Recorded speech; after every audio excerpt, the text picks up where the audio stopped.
Hello everyone, welcome to day number 10 of the 5th Custom Mail-In Tournament.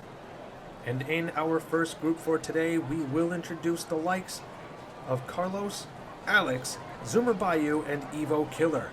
Evo Killer, from what I understand, represents Blue Line Racing, the dominant titan of races and fun as of late.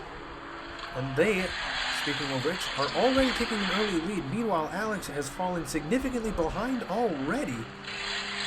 And as the lanes merge back together, Evo Killer is the first to the jump, and they make a clean landing. They clip the edge a little bit, though, and they end up finishing with 11.19. Right now, the fastest time is still 10.99, held by Dusty Miles, the only person so far to remain undefeated. And it looks like Alex slowed down so much that they weren't even able to get around the first turn.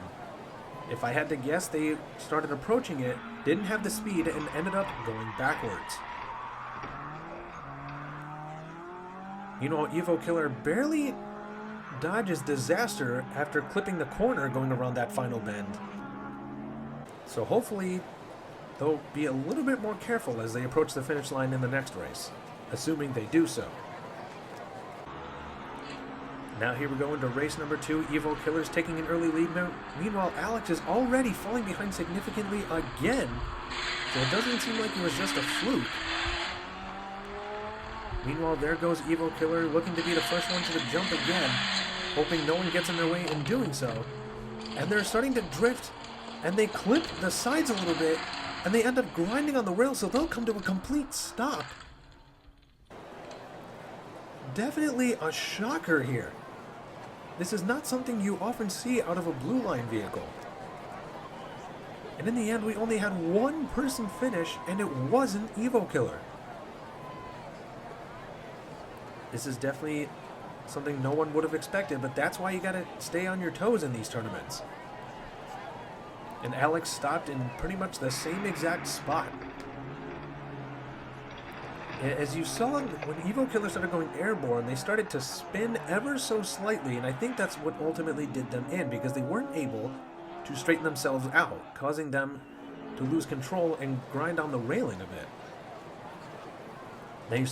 They're still in second place in points, though, behind Zoomer Bayou, so let's see if they can make up for it in race number 3. They do have the lead, at least for now, but they aren't too far ahead of the others just yet, and it could all come down to how they perform on this jump. And here they go, they're up, and they start drifting again, but they stayed closer to the middle, and that really helps them here. And they finish in first yet again, while Zoomer Bayou ends up finishing in second, or third rather. So let's see if that allows Evo Killer to get the lead back or not. I don't think so, but we'll double check the points in a second. And there's Alex in an oh so familiar spot, unfortunately for them. I love the design though, but unfortunately designs usually do not win races on their own. Evo Killer was hugging the wall, but I think that might have been just so they don't clip anything by accident. But generally, if you can in an open lane, stay towards the middle. Unless you're trying to block somebody. That could be very important. We've seen some impressive blocks in this tournament so far. Now for race number 4, it's looking a little bit better for Evo Killer now, as they finish in first yet again, but they will not come out of this undefeated, which doesn't mean too much as long as they move on. They just wouldn't have the title. But there they go into the jump again. Their back end clips the middle of the railing, and they slow down significantly as a result, but they get bumped forward, and they finish in first anyways. Meanwhile, Zoomer Bayou finishes in third one more time. I believe, though, because they were the only person... Oh no, I don't think they were the only person to finish at one point. But in any case, we're going to look at the points to see who will be moving on. I believe, since Evo Killer finished in first 3 times, they will move on. It's just a matter of which of these two behind them will join them. The points are being tallied up, and it is Zoomer Bayou. Carlos was making a run for it near the end, but unfortunately it just was not enough. And now for our second group, we have CJ, Rob Maverick, The Bullet, and Diecast Show Custom. As the race begins, it looks like The Bullet is actually the person in last right now. Meanwhile, Diecast Show Custom is making a break for it. They have second place right now. Let's see what everybody does as they get to the jump. Oh, we have somebody spinning, and they're going backwards now. Meanwhile, Diecast Show Custom takes the lead, and they finish in first with 11.99, a full second behind the fastest time so far. Sometimes all you need is just one open window. And meanwhile, we have a non-finisher who's seemingly rocking back and forth while upside down. Makes you wonder how they wound up like that. It looks like they might have clipped the edge as they started going around the bend, causing all the momentum to transfer into the vehicle flipping over. That was CJ who finished in second. And now into race number 2. Let's see if history repeats itself. Rob Maverick, CJ, Diecast Show, and then The Bullet. But as the lanes split up, it looks like Diecast Show Custom now has a decent-sized lead, actually. Although CJ is hot on their tail, trying to make up the ground. So far, they almost did. But Diecast Show Custom and CJ both make a good landing, and they head towards the finish line in first and second, respectively. Meanwhile, Rob Maverick finishes in third, and The Bullet will not finish. I'm sure in certain types of tracks, The Bullet could do really well, but here they seem to be struggling a bit. In fact, Rob Maverick was doing a bit of a full-on grind on the middle of the track after the jump, and somehow they had enough speed to finish in third. So that at least keeps them alive for the moment, but 2 second-place finishes by CJ is going to make it harder for them. Into race number 3. It looks like CJ has the lead. Diecast Show Custom is not far behind, though. In fact, I think they already made up the ground, and now they have the lead. Let's see if they can hold on to it as the lanes come back together. They do, but not by much. They get the first jump, but they spin around completely sideways, and they cause a traffic jam. Is anyone going to finish here? CJ is crawling, but they did not have what they needed in order to finish. So we have a race where nobody got across the finish line. I guess if you're not going to finish, you might as well keep anybody else from finishing. Because if you don't finish at all and other people get points, that could immediately spell disaster for your chances. But look at that, they flipped over, stopped CJ, and Rob Maverick was right behind them. And The Bullet didn't even get up to where they were. So it's looking pretty good for Diecast Show and CJ for the moment. I think because of this, Diecast Show is already going to move on because the point difference is just big enough that nobody will be able to catch up to them. So this is more of a breather for them, but they are going to hold on to the lead for the time being. A well-executed jump almost stayed off the walls completely as they get across the finish line with a decent time of 11.53. CJ in second, Rob Maverick in third, and The Bullet still can't get across the finish line. Yeah, that was a well-executed jump by both Diecast Show and CJ. But there's something about that corner, the inside corner specifically, around that final bend that causes some drivers to lose control. So they'll definitely have to watch out for that. But Diecast Show and CJ are moving on to the final, which will start right here. They'll have to go up against Evo Killer and Zoomer Bayou, though. So let's see what happens. Right after the gate, Evo Killer takes an early lead, and their lead is just growing and growing, and they're not even past the first turn yet. It seems like they're just picking up more and more speed. They will have to be careful, though, especially after that jump. They do pretty well on the landing though, and they stay off the walls going around the turn. And they finish with, I think that's a 10.88. Evo Killer now has the fastest time of this tournament. That shows what happens when you have good control, great speed, and you stay on your feet. A new record has been set by Evo Killer, representing Blue Line Racing. They went around that turn in the blink of an eye, and they just had no problem finishing with a new fast time by about a tenth of a second, no less, which is a big deal in races like this. 3 races to go. Things are looking much better for Evo Killer now. They might try to get a sweep, but no one is coming out of this undefeated. So even if Dusty Miles doesn't have the record anymore, they still have that distinction. But look how much of a lead Evo Killer is getting again. We're not sure what motivation they have right now, but they did spin around, losing a bit of speed. Diecast Show Custom is trying to pass them. I'm not sure if they did or not.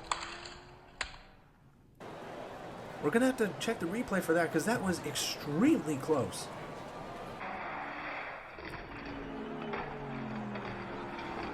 Goes to show that just because you have speed doesn't mean you always want to be the fastest, because sometimes if you have too much speed, it can mess up your day if you're not careful. But they are saying that Evo Killer still finished in first. Some people might end up going frame by frame on that one. But here we go into the third race. Evo Killer now just needs one more victory to automatically move on to the next phase of this tournament. Diecast Show Custom slowed down around that turn though, so it's going to be difficult for them to catch back up. But it seems like they're doing decently well, all things considered. Evo Killer stays off the walls almost completely, but they are swerving a bit, and that costs them some precious time. But they do finish in first, so they are going to progress. Meanwhile, Diecast Show Customs and Bayou are fighting for second here. Diecast did end up finishing in second though, so we'll see what the point totals are now. Things are looking pretty good. In fact, at this point, with Diecast having 9 and Zoomer having 4, the only way Zoomer Bayou can move on at this point is if Diecast Show Customs doesn't finish at all and Zoomer Bayou finishes in first, and then they would have to go into a tiebreaker. So the chances are very slim, but it's not impossible. But the chances are diminishing real fast as Evo Killer heads towards the finish line in first place, and they will get it, finishing again at 10.88. That seems like an oddly specific time to be tying, especially since you just did it a couple races ago. But there you have it. Evo Killer Blue Line Racing has the fastest time, which they performed twice in today's races alone.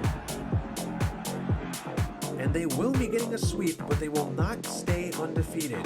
Dusty Miles remaining the only person so far to do so. And here is your updated roster so far. 11 of the 5th Custom Mail-In Tournament. We are still in the preliminaries. And for today's first group, we have Daredevil, Tasman, Shababy, and N-Count. And here we go, the race begins. It is Shababy and N-Count for the moment. N-Count currently holding on to the lead as they go around the first bend. And now heading downhill, N-Count is suddenly taking a huge lead over everybody else. Not even Shababy is anywhere close. N-Count almost flies out of the track and they flip over before they even get to the finish line. And Shababy stops and gets knocked off the track by Tasman, who now finishes in first. A great start for N-Count, but not so great a finish. 2 people on their backs and only 1 finisher. What a way to start today's races. Let's check that again. N-Count ended up going sideways upon landing. Shababy was grinding the rail a little bit. And look how long it took the other racers to even get there, but the fact that one of those two finished in first is incredible. A nice little clean hop there to get across the gap. Well, look at that, end count had so much speed and not as much control and proportionate to it that they just stopped after flipping over. So Tasman will end up being the only person to finish out of this group. Tasman may have gotten a lucky break just now. Let's see if they take advantage of it. Race number 2, Tasman actually seemed to have a decent start, but all of a sudden they lost a lot of speed as quickly as they gained it. End count back out in front, but the question is, can they keep from flipping over again? They approach the jump. Are they going to be a little bit more careful? It looks like they will. They almost flipped over again after clipping the corner, and they had enough of a lead that even after they slowed down a lot, they still ended up finishing in first. And without a traffic jam, Shababy finished in second. Meanwhile, we have 2 non-finishers, one of them being Tasman, who finished in first, so no one out of this group will be undefeated. In fact, Tasman didn't even get through the first turn. A nice clean jump by end count. Shababy not so clean. As they got down to the bottom of the ramp, it looked like they started to rotate, and that definitely messed up their landing. They got really disoriented, and yet they still found a way to finish in second. It almost took 12 seconds for end count to get there. I feel like they can do a lot better. They just need to remain in clean control. Daredevil, however, has yet to finish. I wonder if this is the Daredevil from Marvel, or just they are a Daredevil. Daredevil and Tasman falling behind yet again, while end count tries anything possible to stay in complete control of their vehicle as they head towards the waterfall jump. And they do relatively well, but then they spin around. But I think that loss of speed actually helped them, as they didn't really lose much control, just a bit of speed. And once again, because they had the lead that they did, they still managed to finish in first despite all that. Meanwhile, Daredevil is looking the finish line dead in the eye, and they got ever so close this time around, but they still couldn't get across. Meanwhile, Tasman is just sitting there in the straightaway. Not quite sure what would have caused that to happen. If you look ever so closely, you can see just a sliver of Tasman in the turn way in the back, just underneath the waterfall. It looks like they started going up that turn, but didn't have the speed they needed, so they just went backwards, and that's why they were stuck in the straightaway. Meanwhile, if Daredevil had not skidded sideways for a moment there, they might have had what they needed to get across the finish line at least once. They will have one more opportunity. Meanwhile, end count has 10 points, Shababy has 6, and Tasman, because of that first place finish, has 5. So technically, they still have a shot, but they need to finish in front of Shababy in order to have a shot in the next round. For now, though, end count is in a very familiar spot, way out in front, but will it stay that way? That was actually one of the cleanest jumps I've ever seen. They're staying off the walls for the most part, and they finished with the new fastest time of 10:77. Evo Killer, representing Blue Line, had the fastest time in the last race with a 10:88, but end count comes out of nowhere and finishes with the new fastest time. It looked like it would be a very difficult challenge to finish underneath the 11-second mark. And all of a sudden, Dusty Miles, Evo Killer, and now end count have all done it, each one beating the last person with their fastest time. And end count's jump was one of the smoothest I'd ever seen. In fact, look at this. They finished by the time that two of the other racers even got to the waterfall jump. A very clean run by end count. That is the time I was expecting in the first race or two. And that's what happens when you have good control. And Shababy will be joining them in today's final round. Now for the second group, it is Captain 2, Mom, Zap, and Gothrain. And here we go. It looks like Gothrain might have a slight lead. It's hard to tell. It is actually a two-way right now. Let's see which one of them can get to the waterfall jump first. They are pretty much neck and neck right now, jumping almost simultaneously.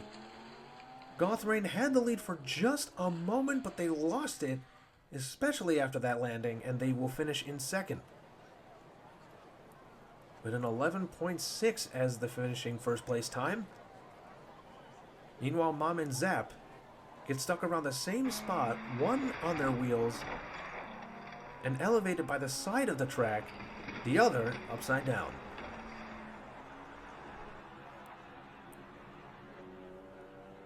Let's take a look. 11.6 isn't a terrible time by any stretch, but now that we know that some people can finish under 11 seconds, they will have some work cut out for them. Captain 2 has the victory so far. Whether or not they hold on to it is another matter. Captain 2 and Gothrain taking off for first and second place once more. Mom and Zap trying to stay hot on their tails so they have a shot at moving on. But Captain 2 takes a bit of a lead over Gothrain this time. They make the jump. They actually seem to bounce forward after they land. And they finish with a decent time of 11.58. I honestly thought their time was going to be a little bit faster than that. But it looks like everyone was able to get across the finish line this time. And look at that. It almost looked like they propelled themselves forward after they got all their wheels on the ground. Which obviously you definitely want to do, but it's not every day that I see them bounce forward, which it looked like to me is what they did. But Captain 2 now has 2 consecutive wins. One more will stamp their spot in the next round, and 2 more will get them a sweep and keep their chance alive of being the second racer to be undefeated in this tournament. Here we go into race number 3. Captain 2 and Gothrain taking off yet again, although it doesn't look like they have as much of a lead over the other two as they did before. But that seems to be changing as they get closer to that infamous jump. Captain 2 gets there first, almost lands vertically, but corrects themselves, and I think that landing caused them to lose enough speed, but they stayed in front of Gothrain to take the win. Meanwhile, I believe that is Mom who finished in third, and Zap ended up sideways with their driver's side facing the finish line so they can get a good look at how close they would have gotten. Some decent jumps overall. Aside from that one, perhaps. And look at this, they're just getting into the final stretch. Some racers would have finished by that point. Goes to show how fast some of these racers have been getting, which will definitely become more apparent as we get into the later parts of the tournament. But Captain 2 is already moving on. They just need one more win to get the sweep and have a chance and shot together. A chance at being the second undefeated racer in this entire tournament after 11 days of racing. Captain 2, though, is actually being overtaken by Gothrain, but then they take it back as they get to the jump, almost landing vertically again. They actually landed in a very similar fashion. Captain 2 will get the 4th win. They will earn a sweep, and their chance at staying undefeated remains intact, at least for now. Meanwhile, Zap didn't even get past the first turn. Not sure what happened there. But they didn't even get through the opening straightaway.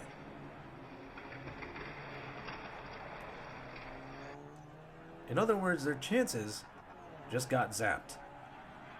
I'll try to stay away from making too many dad jokes, but they are part of my vocabulary, so just letting everyone know now.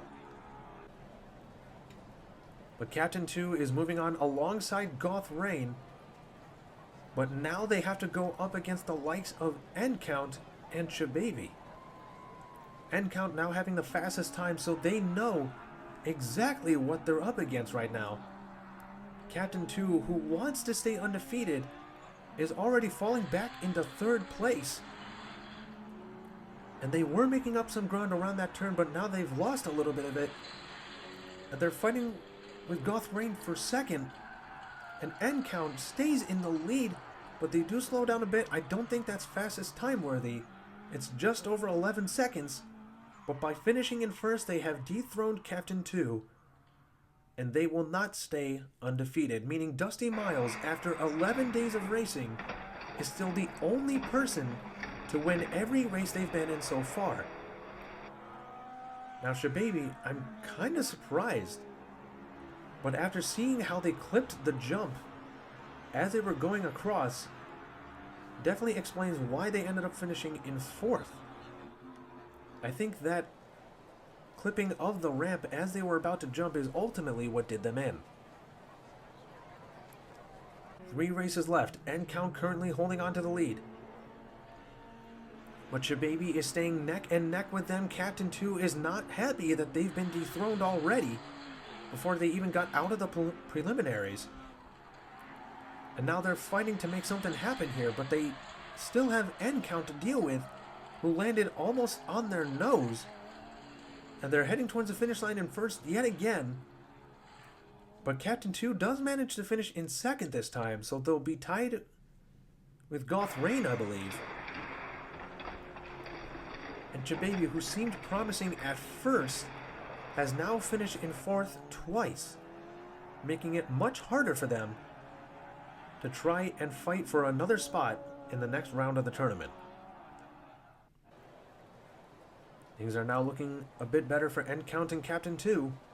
One more win for Endcount will solidify it.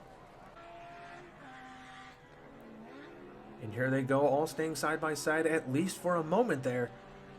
But then Endcount starts to pull away. Can they keep doing that? So far they do. Something around that first turn causes them to launch forward, gaining more speed, and now here they are at the jump. A well-executed landing, staying off the walls, so they didn't clip anything, and they almost broke their record yet again. Meanwhile, I couldn't quite tell who finished in second. I'll have to check the replay for that. But things were looking at least okay for Captain 2. Looks like they were in front, and they did manage to finish in second. Goth Rain almost found their way around them, but Captain 2 saw them coming, went sideways, and they managed to block anyone from passing them. But now this final race, Captain 2 is not out of the woods yet. They still have Goth Rain to deal with, who has a chance, not a big chance, but still a chance to pass them and steal a spot in the next round alongside Endcount. Endcount ends up going sideways, spins around, causes Captain 2 to slow down to a stop significantly. And I think this might have been the break that was needed for Goth Rain. Endcount was slowing down after that landing, and they ended up stopping Captain 2 from finishing either. So there won't be a sweep for Endcount, but they already were going to move on, so maybe they thought that they would take out their biggest competition out of these 4. And in doing so, I think Goth Rain got a lucky break. Let's double check the score.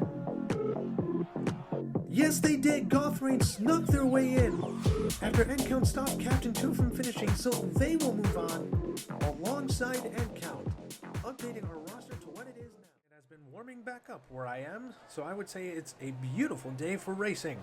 Welcome to day number 12 of our 5th custom tournament. Our first group today has Bash and Brenda, Black Mamba, Leo, and Blue Line is here with their golden vehicle. Let's see if they can get the gold in today's races. So far, they already do have a lead over the rest of the pack around that first bend, and there they go. They are already leaving everyone so far behind that they are off camera. They are looking to break the speed record, currently held by N Count at 10.77. They do have a clean jump, bouncing off the walls a little bit though, so that will slow them down. And they finish with 11.04. So N Count for now will hold on to the speed record. But now Blue Line has a chance to be undefeated. Everyone else, however, did not even finish. 2 of them got close, but no cigar, as they say. One of them actually finished further back. At least all of them got around all the turns, because some of the vehicles, they get stuck even at the first one. Or some will fall off at the last turn, and then they'll just have to watch as everyone else at least gets close or crosses over the finish line altogether. A couple spin outs, and one of them actually almost didn't even get around the bend, but they did manage to pull it off. That was Bash and Brenda back there. So Blue Line is already in a fantastic position, being the only person to finish on that one. Even going to race number 2, already picking up speed. The other 3 are fighting for second place at this point. And this is only the second race out of the group. There goes Blue Line heading into the lane merger, leading towards the waterfall jump. And how do they do? They stick the landing pretty well, staying off the walls for the most part. And they do finish under 11 seconds, but it's not the fastest time we've seen so far. And Count still has that distinction. This time we do have 2 finishers though.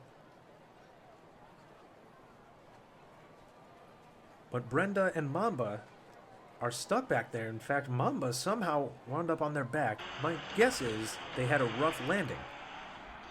Let's take a look at the replay to be sure. I can't tell if they'd already flipped over at that point or not. It looked like they actually landed on their wheels next to Brenda, but then somehow flipped over. So Blue Line has finished twice, Leo has finished once, so that definitely helps them. But because they only have 3 points, it's still anybody's game to join Blue Line at this point.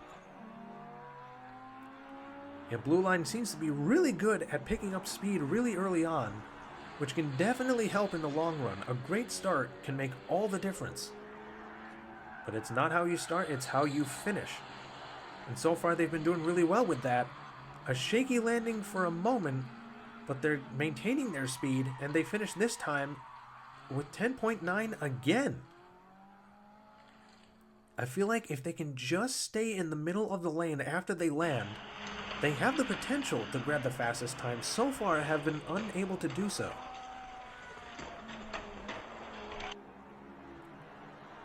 Here he comes, kind of hugging the wall for a little bit, probably trying to avoid spinning out. There goes Leo, who just barely grabbed second place before Brenda showed up for third. Black Mamba finishing in fourth. They all at least finished that time. But Blue Line is now guaranteed to head to today's finals. Meanwhile, Leo is practically guaranteed to join him, but only practically. There goes Blue Line again, heading into the lane split. They look to slow down at least a little bit going around that turn, but now they're picking up speed yet again. Let's see how they do on the jump. That was a really good one, actually, but they flip over onto their side and they've come to a stop. They will need to be nudged forward in order to finish. But it doesn't look like anybody will. Blue Line caused a traffic jam, causing both Leo and Brenda to come to a complete stop. Well, Black Mamba, I don't know if they collided with Blue Line or not, but they also slowed down and did not cross the finish line.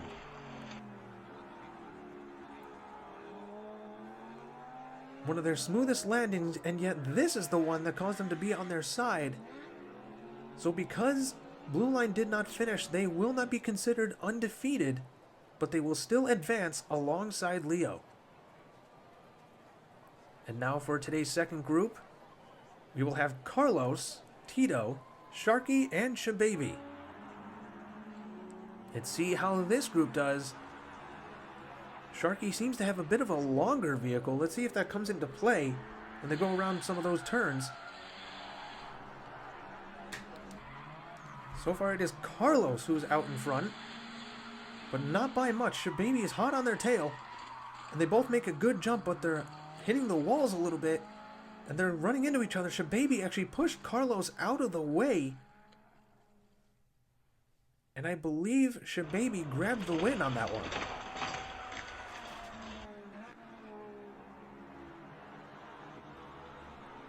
Also, in the middle of that race, if you heard a pause and a slight smack, that was because there was a ladybug right near my microphone, so I apologize if there was some awkward interruption there. Now for race number 2, things are looking a little better for Shababy now, but he did have to fight Carlos for that first place position. Right now, though, they are holding on to the lead. Carlos is not that far behind, though. And he does have the tighter turn. Let's see if that helps.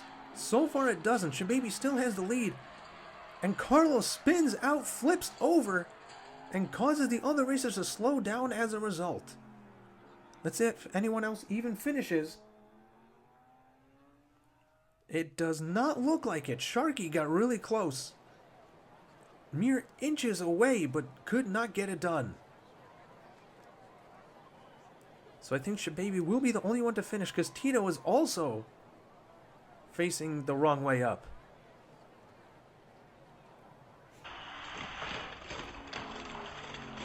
So I guess this is going to look really good for Shababy, at least for right now. After that first place finish and being the only person to do so. But let's see what the scores say. So far they do have 2 wins under their belt. 2 more will grant them a sweep. 1 more will grant them a spot in today's finals, going up against the likes of Blue Line.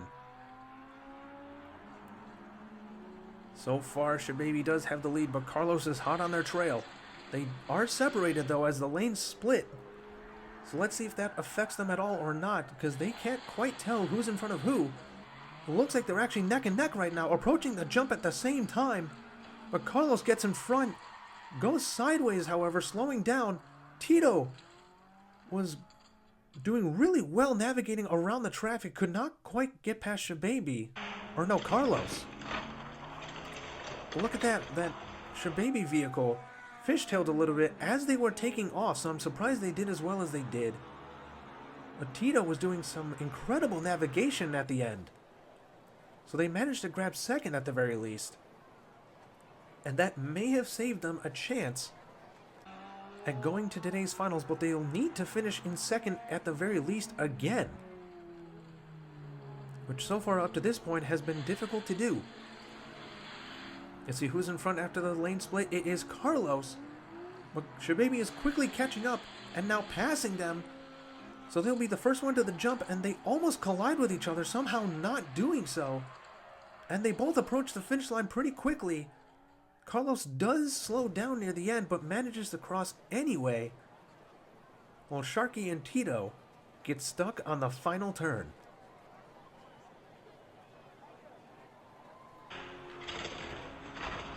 Yeah, I don't know how those two did not run into each other after jumping over that pit.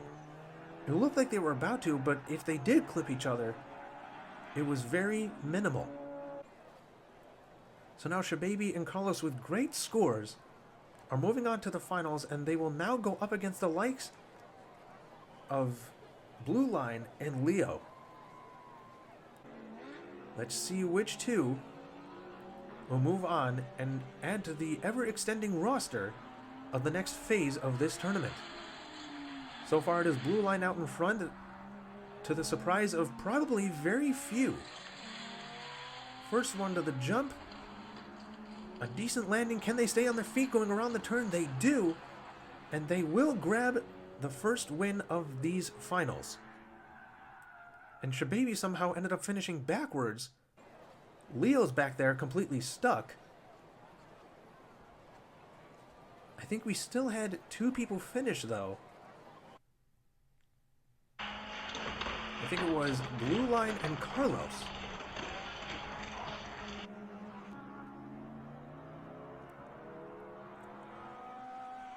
Oh no, we had 3 people finish actually, because Shababy did end up crossing the finish line, so it was Leo who was the only person who did not finish. Definitely not a start that you would want to have if you're trying to get to the next part of the tournament. Race number 2, Blue Line once again takes an early lead. Shababy and Carlos fighting for second place. They are neck and neck as per the usual, but Carlos takes a bit of a lead after going around that turn, at least compared to Shababy. Blue Line, however, is way out in front once more, but they go spinning around as they go through that jump, slowing down significantly and causing a traffic jam, leading to the point where no one finishes. Blue Line seems to have the mentality of, if I can't finish, I'm going to make sure no one else does either. Which I guess is not the best strategy ever, but at the same time, if you know that you're not going to finish, you do want to keep anyone else from finishing so that they don't get points over you. But Blue Line twice now has been denied a sweep due to a non-finish that led to a traffic jam. Now Blue Line once again taking an early lead. The trick is, though, just because you have the lead does not mean you will finish. Blue Line seems to have good control until they have more free roaming after that jump, and for this one, they do stay closer to the middle, which seems to be a good spot to be, because if you're on the walls and you head into that lane merger right before the final turn, you could spin out, flip over, or worse. But this is a good race so far for Blue Line. It looks like they will be moving on, but after that non-finish, it is not guaranteed just yet. Shababy has 4, Carlos has 6, Leo has 1. There's one race to go. It's looking a lot better for Blue Line and looking pretty good for Carlos. It could boil down to who finishes in front of the other between Carlos and Shababy. Blue Line is currently way out in front once more. Let's see how they do on the jump. This could decide everything. And they almost flip over, but they manage to save it. And they do cross in first once again. Carlos finishing in second, followed by Shababy and then Leo. So I believe that means Blue Line and Carlos will be moving on to the next phase of the tournament. But for now, Dusty Miles is still the only undefeated racer going on to the next round of the tournament, and End Count still holds on to the fastest time of 10.77.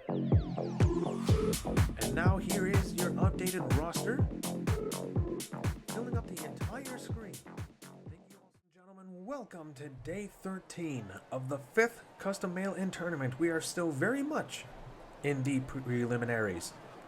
And in the first group, it's Spritzy Rose, Saul the Great, Ed and Eddie, and Anita Lee.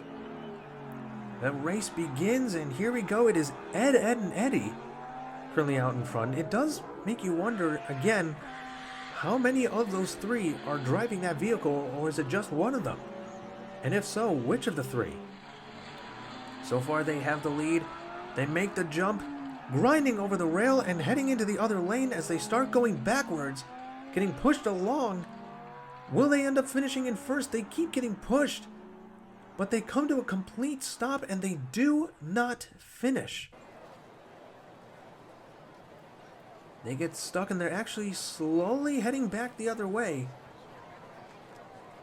A very promising start, not so great a finish though.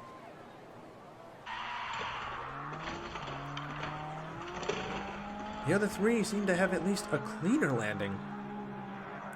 And Ed and Eddie, they were trying to do all this different blocking, but unfortunately they did a little too much, and they fell just short of the finish line. So Anita Lee will get the first win, followed closely behind by Saul the Great. Now for race number 2. Ed and Eddie does have a slight lead, but they're slowly losing it to Anita Lee. Lane split, they are separated for now, but it looks like Ed and Eddie might still have a slight edge over them. And that remains true as the lanes merge back together. Ed and Eddie has a much better landing, but then they flip over going around the bend, and Anita Lee gets another lucky break and finishes in first. Sol the Great in second. In fact, the only person that didn't finish was Ed and Eddie. They start off really well, and then they just can't seem to save themselves.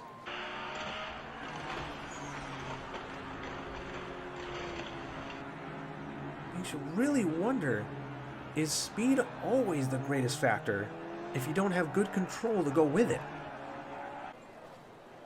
So Spritzy Rose managed to get some points on the board that time. Ed and Eddie, however, still has yet to do so. Now for race number 2, it is Anita Lee who has a slight edge this time.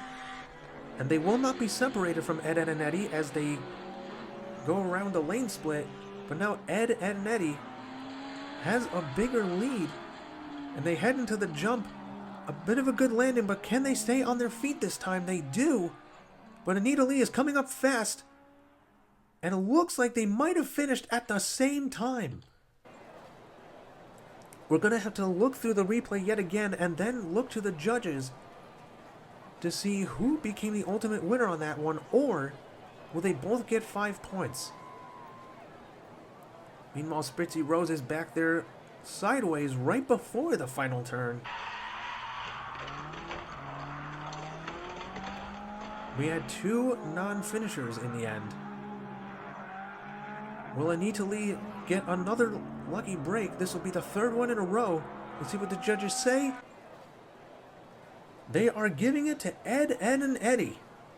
So Anita Lee has been denied a sweep and a chance to stay undefeated. Sol the Great is still in a position to move on, but it could be Anita Lee or possibly Ed and Eddie, but we'll have to see. This race will ultimately decide it. So far, the 3 Eds are out in front. They make the jump and they're staying towards the middle this time. And as a result, they are way out in front and they manage to get the win. That could save them. Anita Lee finished in 2nd, Sol in 3rd. And now we're just wondering, oh, Spritzy Rose, this is a unique experience here. We have never seen anyone get stuck on the ramp, but they somehow managed to flip sideways, causing friction as they went down, and then they just ended up on their back before they got off the jump. That is the only time I believe that I've seen that happen. But Ed and Eddie managed to sneak their way into the finals today alongside Anita Lee, and now we have Jumping Berto, Son of Man, Wes Cosin, and Scooter. And now here we go, they're splitting up almost evenly. But now our friend closest to the camera, he is out in front by a decent amount too. Let's see how well they do with the jump. That is a very clean, smooth landing, and they stay on their feet. A very smooth finish, because they actually, while bouncing off the walls ever so slightly, they weren't really shaken by it. And they managed to get the win. But I believe we'll have 2 non-finishers here. And one of them is way up on the first turn. That has been not the most familiar place for people to stop, but some of them have done that. And you wonder why sometimes. Yeah, we will have 2 finishers, 2 non-finishers. Let's see if that remains consistent. Sometimes it can really depend on how you do that jump near the end. But in order to do that, you even need to actually get there. So it's a good start for Jumping Berto and Scooter, who are now in 1st and 2nd again, respectively. Let's see if they can have history repeat themselves after that first race and do the same for race number 2. Jumping Berto looks to live up to their name, makes the jump, grinds a little bit, and spins sideways, slowing down significantly. That causes Scooter a perfect opportunity to go right around them and get the win. And then that finish will count. I believe as long as you break the plane in some capacity, you will get some points, or at least a point depending on where you finished. Jumping Berto did not finish, and Son of Man is still struggling to get through the first part of the track. This is a great moment for Scooter. They needed that for sure. Jumping Berto, however, had an unfortunate end to that race, with half of their vehicle over the side of the railing. West Coast, however, definitely needed that. And now here we go into the third race. Can West Coast capitalize on this opportunity? So far, it is Jumping Berto out in front once more. Everyone seemed to slow down except for Jumping Berto on that first turn. And now here they go, leading into the jump. Can they stay on their feet? They land face first, and they flip over. They do not stay on their feet. And Scooter tries to nudge them forward, but West Coast will be the only person to finish. West Coast definitely does capitalize on the opportunity. They took it, and they are the only person to get points. That will help them dramatically.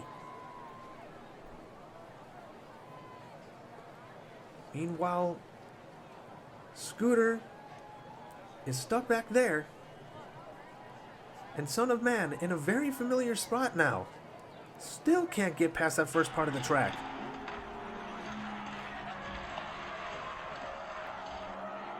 West Coast seemed pretty nervous after the first race, but they have been taking every advantage that they've been able to find. And now that actually helps them tie for first in points. But they're not out of the woods yet. They still need to do better than either Scooter or Jumping Berto. If they can finish in front of either one of them, they may still be able to move on after that first fiasco. But Jumping Berto has the lead for the moment. It could all depend on how they do after that jump. Here they go, staying airborne, landing face first again, staying close to the middle, and they do finish in first. But who finishes in second?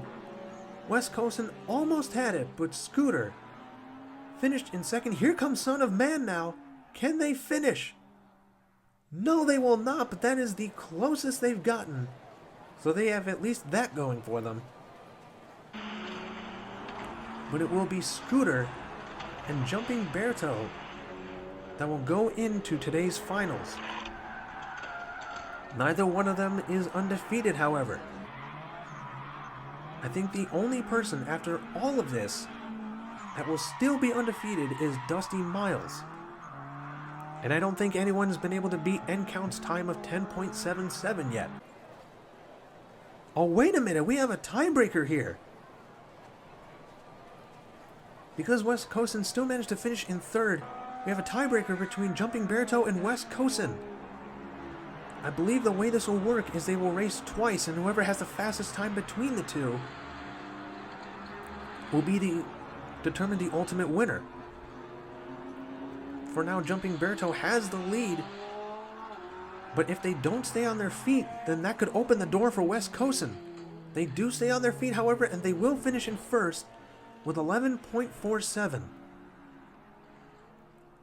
West Coast does finish, but right now it's just a matter of who finishes first and faster. Unless the rules are different and I was not aware. Either way, this is looking a bit better now for Jumping Berto. They switch lanes now, let's see what happens.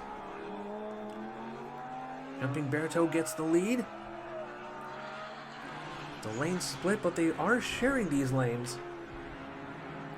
And the lead seems to be extending ever more for Jumping Berto. West Coast will need another lucky break, and this could be it. As he spins around and slows down, here comes West Coast, but then he goes sideways, and he will not finish.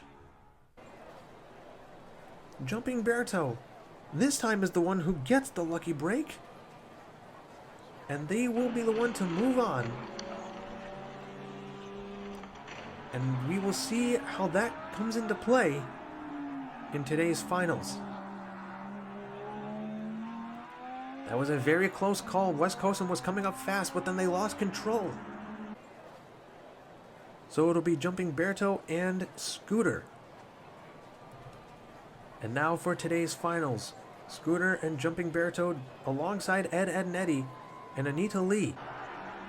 A couple of people here got very close to being eliminated, that being Jumping Berto and Ed, and Eddie.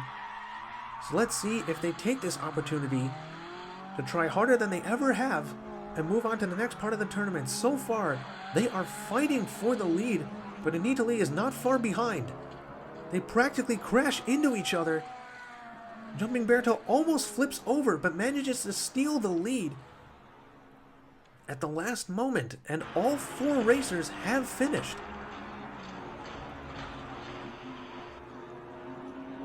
That was a close one for sure. This is the kind of race that you want to see.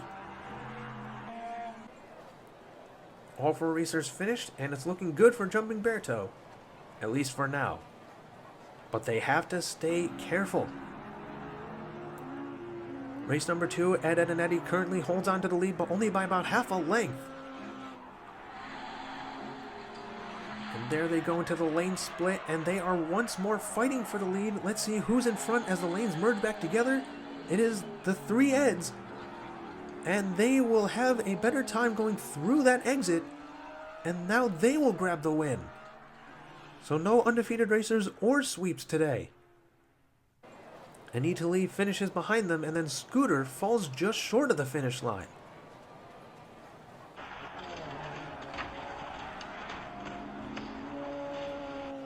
Let's see if they can remain consistent. Now I believe that leaves the 2 of them tied for the lead in points. It does. They are both at 8 points apiece. Anita Lee is back at 4, while Scooter only has 1 for the moment. Scooter will definitely need a miracle. Anita Lee has a chance, but they do need to pick up the pace a little bit. And that may be just what they're doing, because they were right alongside the other 2. They might be in front of Jumping Berto, but we will see. No, they have lost some ground on them. The 2 of them jump at the same time. Ed, and Eddie does a nose block, but that causes both of them to slow down. But the 3 Eds finish in first, Jumping Berto in second. Meanwhile, Anita Lee and Scooter, neither one of them finished. It looked like Scooter was coming up on Anita Lee and possibly did a nose block, but in doing so caused them to slow down to a stop as well. So it's pretty much guaranteed at this point that Jumping Berto and Ed, and Eddie are going to move on to the next phase of this tournament. But let's see what happens in this last race. Suddenly Jumping Berto is falling behind a little bit. But as the lanes split, they have made up some ground. But Ed, and Eddie is out in front here. And now they approach the jump solo. They almost skid sideways, but they correct themselves. Followed closely by Anita Lee and Jumping Berto. Anita does finish in second, but I don't think it's going to be enough at this point. And Scooter, having an unfortunate final round, does not finish yet again. From the looks of things, I believe it'll be Jumping Berto and Ed, and Eddie who will move on. Let's check the final tallies just to be sure. Definitely an unfortunate finish for Scooter. But it is Ed, and Eddie and Jumping Berto moving on to the next phase of the tournament, adding 2 more to the roster for the next phase. Thank you all so much for watching. Hello everyone, welcome to day 14 of the 5th Custom Mail-In Tournament. We're still in the preliminaries, but don't worry, we'll get to the later rounds soon enough. For our first round today, we have Alex Cook, SpongeBob, Captain 1, and Amy D. Looks like Amy D currently has the lead. SpongeBob, a very iconic character in a somewhat close second, but going around that turn, they slowed down significantly, leaving Amy D way out in front compared to everybody else. But here comes SpongeBob again, picking up speed. Amy D is the first one through the jump, a very clean landing. Stayed straight even after bumping into the walls, and they get the first win of today. Followed by SpongeBob, Alex Cook, and Captain falls short. Just a few inches away from the finish line, but if you don't even break the plane, you're not going to get any points. Let's take a look at the time once more. It is 11:62. Right now the fastest time is still held by Encount, who finished with an impressive 10.77. And right now Dusty Miles is currently the only person, even now, that has won every single race they've been in so far. Now let's see what happens with this race, seeing if the lane changes causes any difference. So far it's a very familiar setup, and SpongeBob is falling behind, but they pick up speed in the first race. Let's see if they do that again here. It looks like they are. But Amy D is still the first one to the jump, grinds the rail for a second, stays in first for the moment, but here comes Alex Cook trying to close that gap, but does not have the space to do so. They finish in second, SpongeBob in third, and Captain is nowhere to be found. Except now they're actually a little further back than they were in the first race, leading to another non-finish for them. Looks to me like they might have hit the wall in just a way to cause them to lose enough speed, but they barely got around that final turn. So for now, Amy D has 2 consecutive victories. A third one would guarantee moving on to the next round. I'm also noticing that the SpongeBob vehicle says Free Spirit. That is very fitting to SpongeBob's character. Now for race number 3, Amy D is out in front, and Captain is actually keeping up with them for the moment. Amy D is trying to pull away, trying to get some cushion, as it were, for a decent lead. They do get a bit swervy as they land, but they correct themselves and they head towards the finish line in first place yet again. Captain won. I'm not sure if they maintain second place or not. But this time, Alex Cook, surprisingly, gets stuck on the first turn of the track. We're not quite sure exactly what caused that, because they were able to do pretty well up till now. I think SpongeBob might have grabbed second place. And they are going to give it to SpongeBob, but the fact that Captain was able to finish that time in a very strong fashion leads me to believe that maybe... Actually, no, SpongeBob has enough points at this point that they cannot lose that spot from Captain or Alex Cook, I don't think. Meanwhile, Amy D has a lead more and more, a much bigger one this time. And they have a good landing, their nose hitting the ground for a second, but they stay straight, staying off the walls, and they get another win. Captain 1 does finish in second. It may be too late, though. A good latter half for Captain 1, but they did not start off well at all by not finishing, so I think they will be out. Meanwhile, Alex Cook, not sure what's happening with them. They started off strong. It's like they flipped with Captain 1. They start off strong, and then suddenly, they just can't seem to finish. But Captain 1 definitely had a definitive second place that time. In fact, they, along with Amy D, were the only ones to finish. Unfortunately, it is not enough, and SpongeBob is moving on with Amy D. Now in the second group, we have Dad, Rich T, Leaping Joe, and Numbskull. Some fan favorites for sure. Numbskull currently has the lead with their signature sign on the side of their vehicle. And it seems to me like red may be their favorite color, but I could very well be wrong. They are way out in the lead right now, actually. As they become the first to the jump, they spin around, though, heading backwards at this point. But they're maintaining their speed relatively well, and they get the win with no one else anywhere near them. In fact, I'm not sure anyone else is going to finish. They're almost evenly spaced apart, too. No one else is going to finish. It is Numbskull who gets the sole finish, thus the first victory. Maybe the replay will shed some light on how these three ended up where they are. He's already finished by the time they even get to the turn. It could very well be just how they landed after that waterfall jump. But this definitely gives some breathing room to Numbskull. Now let's see if Dad, Rich T, and Leaping Joe can keep this from happening a second time. So far, Numbskull is already pulling away really quickly, mind you. Now, we have seen before, though, that a great amount of speed isn't everything. You also need good control. If you have both of those things, then you are definitely a threat to the racers around you. And it seems like Numbskull has that, as they get another win before anyone even gets to the final turn. And we have two finishes there. We almost have the last one, but they fall just short this time. They at least got closer, but you need to break the plane in order to get any points at all.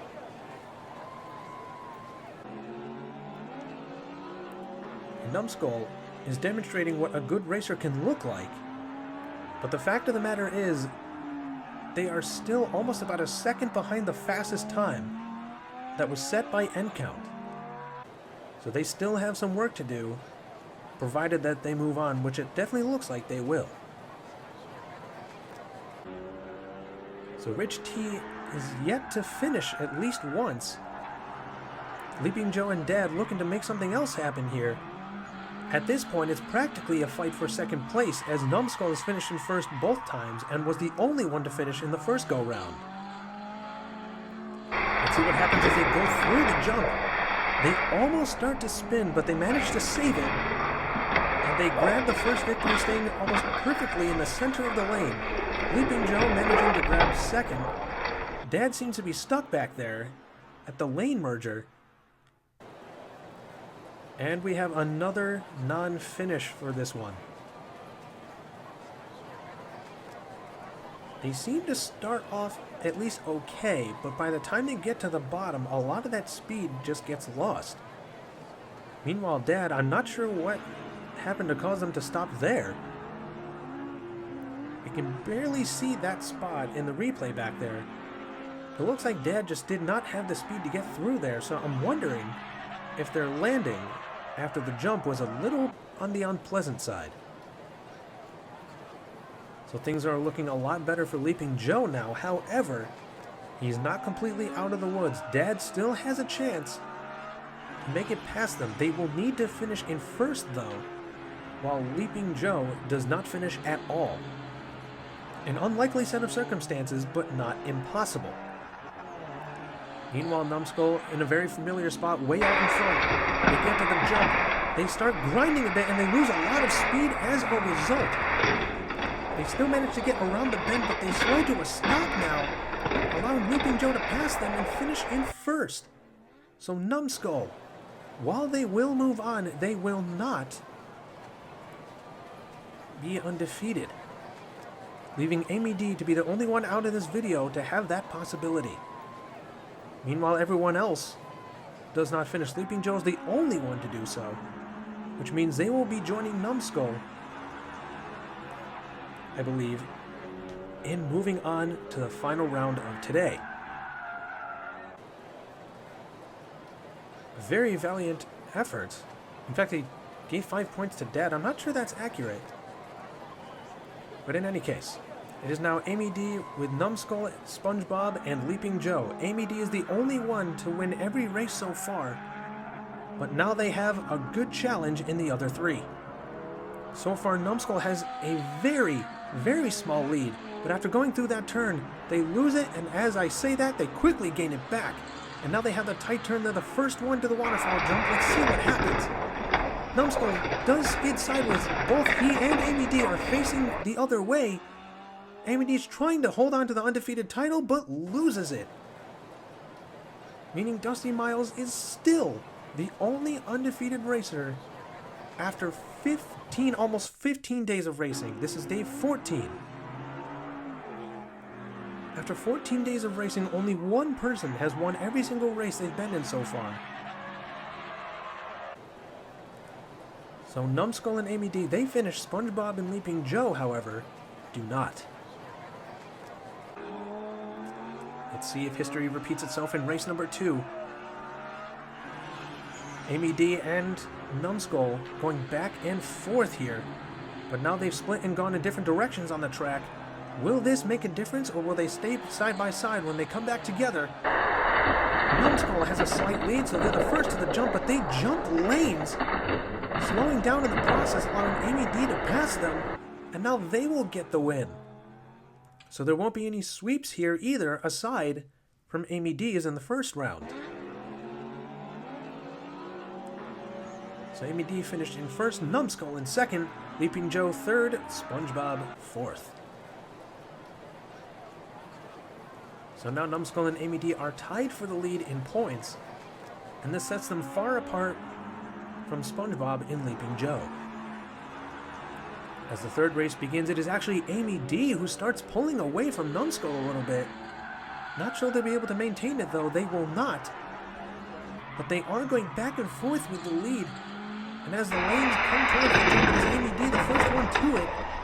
And Numbskull completely flips over onto their backs and comes to a complete stop.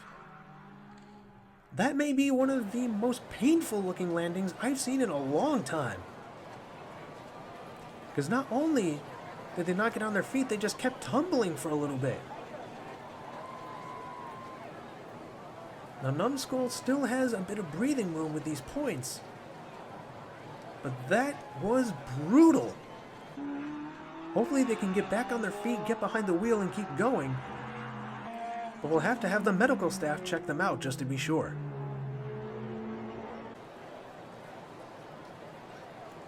So now looking at the points, things are a lot better for Amy D now.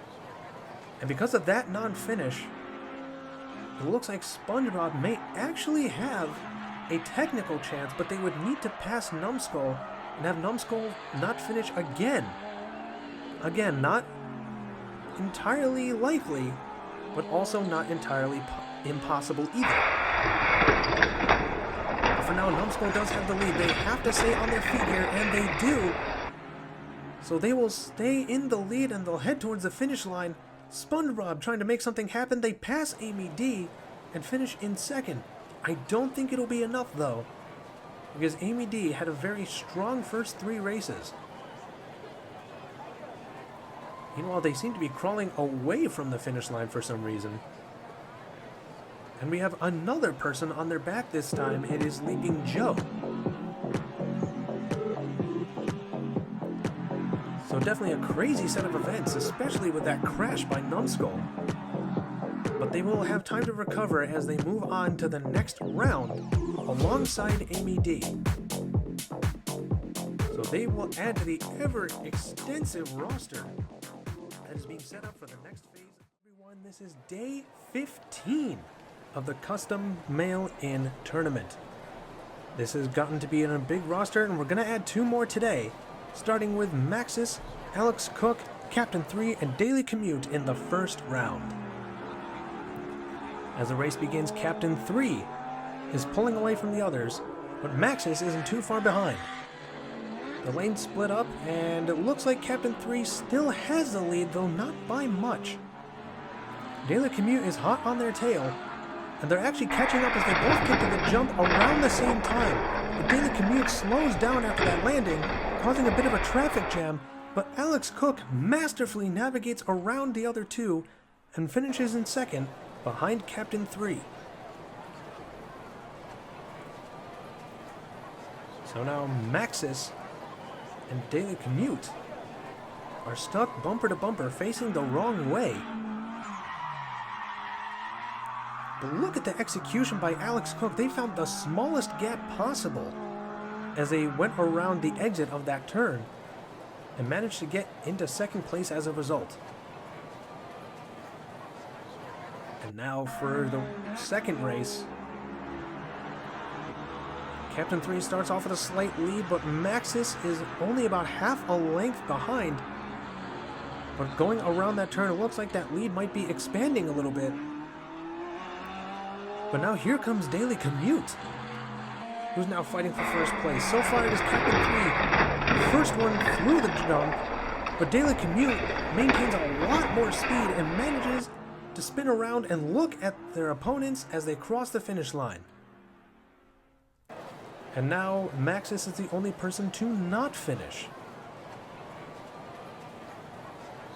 But they are at least facing the right way, and they were a little bit closer this time around.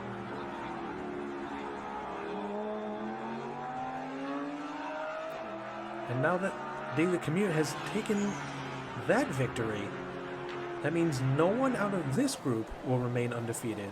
So there will be only one opportunity later today for someone to grab that title. So far, Dusty Miles is the only person, even to this day, to this part of the tournament, to have won every single race that they've been in.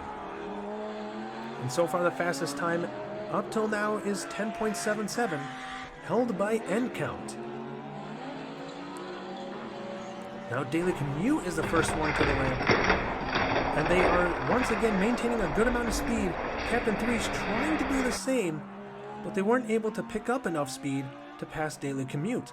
Maxis, however, has just enough speed to get across that finish line, and it looks like we will have one non-finisher, and this time it is Alex Cook.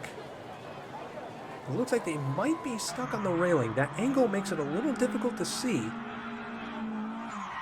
but it makes you wonder if they had so much speed that their wheels started to levitate off the ground and they ended up getting caught. So now Captain 3 currently holds the lead, but not by much. Daily Commute has 10, while Captain 3 has 1. There seems to be a bit of a wobbling between some of these racers. The lane split. Captain 3 has a more definitive lead this time, but Daily Commute is not making it easy for them to breathe.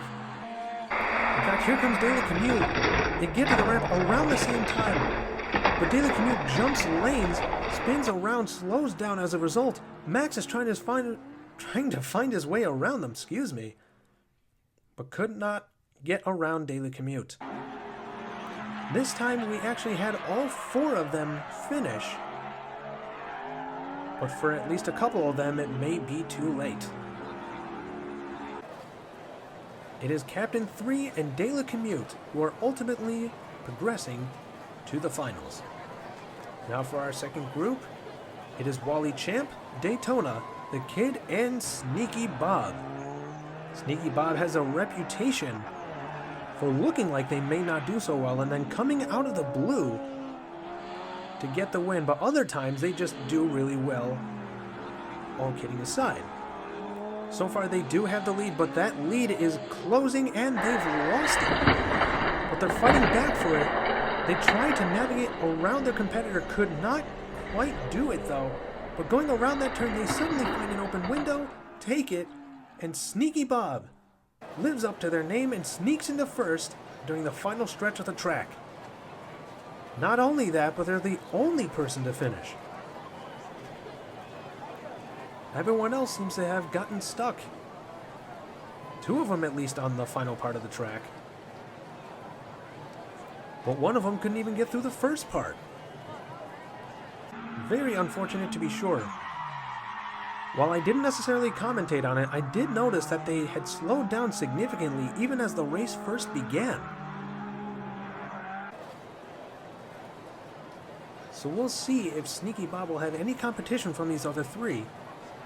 I'm noticing Daytona seems to be a fan of 007, which makes me want to ask what everyone's favorite portrayal of James Bond has been up to this point.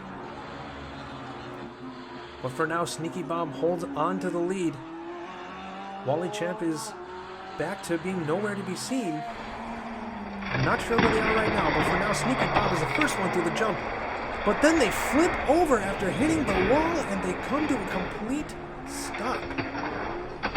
So they will also not be undefeated, leaving Dusty Miles, after 15 days of racing, to still be the sole undefeated leader.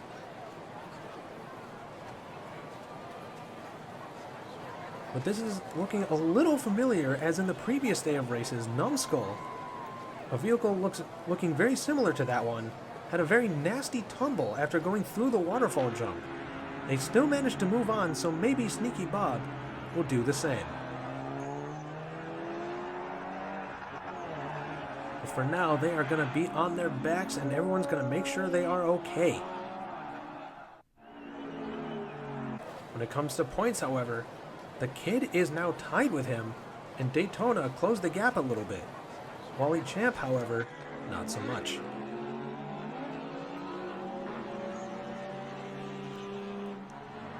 Now, with this third race, Sneaky Bob does have a lead, but not a big one, and then they've lost it.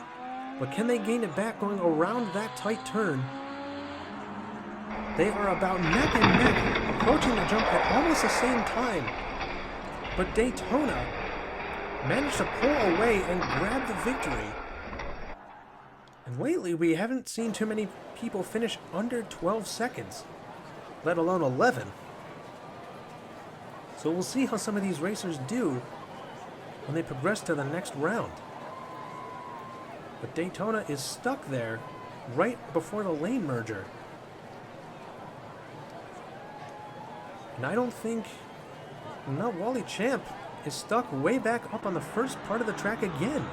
This time even before getting to the first turn. But Sneaky Bob does finish, so that will help them a little bit. But the Kid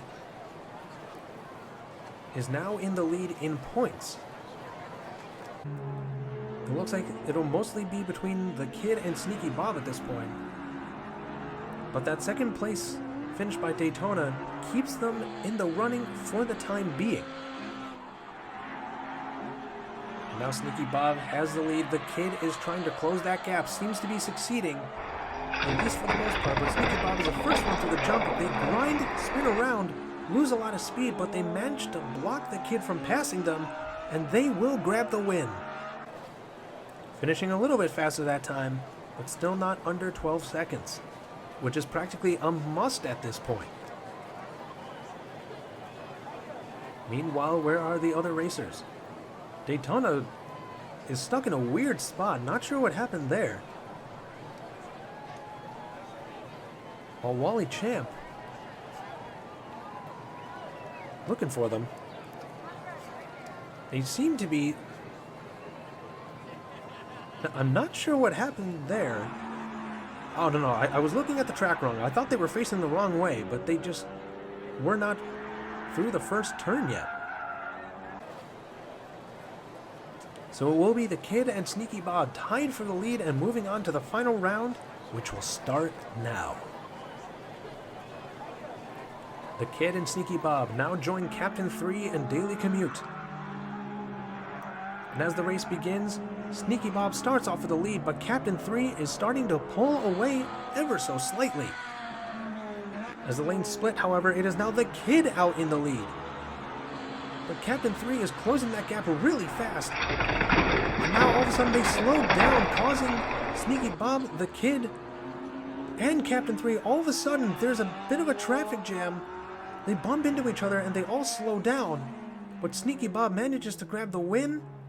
The Kid manages to pull off second, and Captain 3 finishes in third. So despite that little fiasco after the jump, all three of them managed to finish. The Daily Commute was not so fortunate. They actually started off with the lead, but their back end went up the side of the track and got stuck. That is a very unfortunate start, but they could possibly bounce back from that. We will see.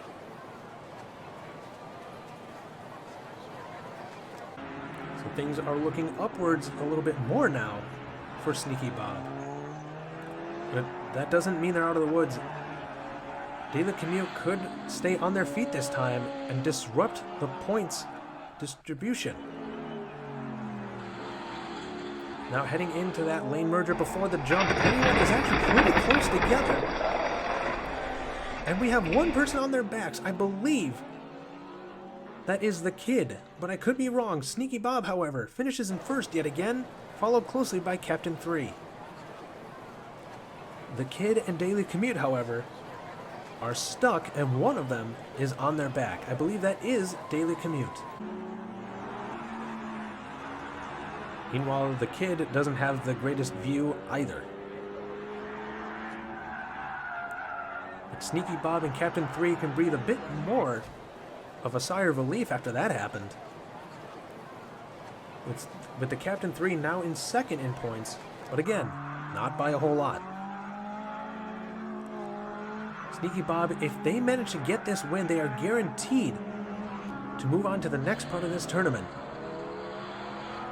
Let's see if they can do it, though, because they've had some decent competition from some of these other racers.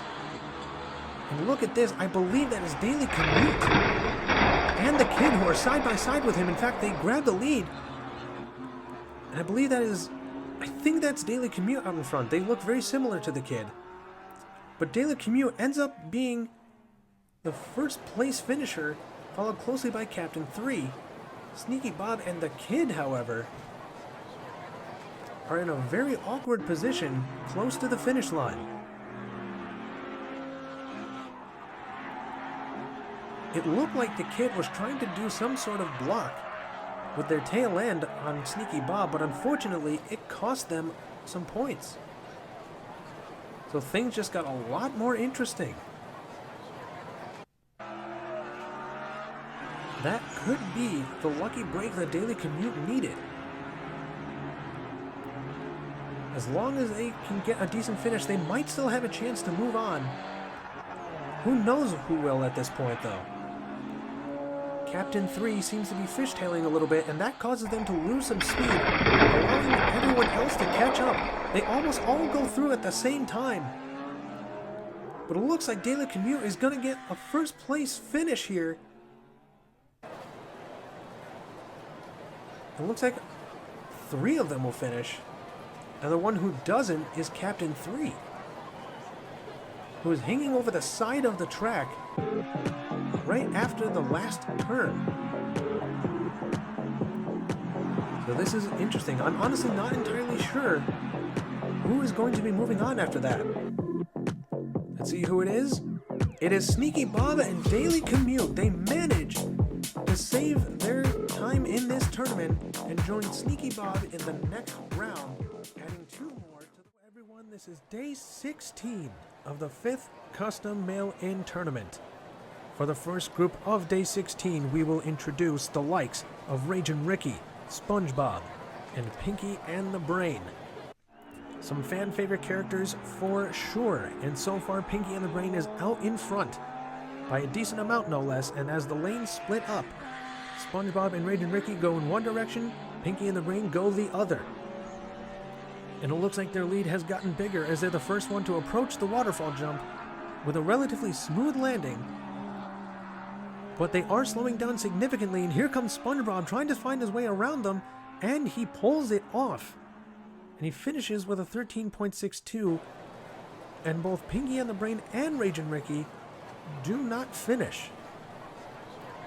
Now, while SpongeBob did win, that time of 13.62 is not where you want to be at this point. The fastest time right now is 10.77, held by N Count. So if you're finishing above 12 seconds, let alone 13, that's definitely going to pose some issues the further into this tournament that you get at this point. But right now, SpongeBob being the only person to finish puts him up in a much better position. Now let's see if history repeats itself. So far it has, as Pinky and the Brain takes a lead, but now he's sharing the closer lane with Ragin' Ricky while SpongeBob is off on his own. Let's see if that plays any differently. Pinky and the Brain still the first one to the jump, but once again slowing down. The other two are catching up fast. Ragin' Ricky trying to find his way around, but could not get the speed necessary to pull it off. Pinky and the Brain had a nose block ready just in case, but it was not needed in the end. So SpongeBob may have finished in third, but that solo first place finish is going to help him a lot. It'll keep him in the lead if nothing else. Now I believe, because there's only 3 racers, this will be the last one of this group, but we'll see. Pinky and the Brain starts to take the lead, and he's sharing the closer lanes with SpongeBob this time. Doesn't seem to matter too much, though, as Pinky and the Brain holds on to the lead, but after this jump, will he slow down again? It looks like he will. SpongeBob seems to be able to maintain more speed after all that, and he manages to slip past Pinky and the Brain with a well-executed nose block. Meanwhile, Ragin' Ricky gets stuck on the final turn halfway off the track.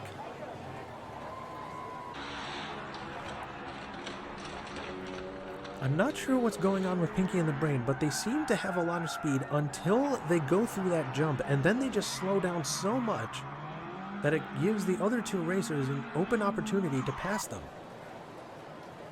And SpongeBob is actually the only person advancing out of this group. So now we'll move on to the second group, which has Francis, Matt McNear, and Slick T. Francis in blue, Matt McNear in red, and Slick T in black. And Slick T looks like they're taking advantage of their flat design as they take a significant lead early on, and that lead is rapidly expanding as no one else is in sight as they take that jump, stay near the center, and they finish in first with no problem, finishing with a much more impressive 11-9. Meanwhile, the other 2 racers don't finish at all.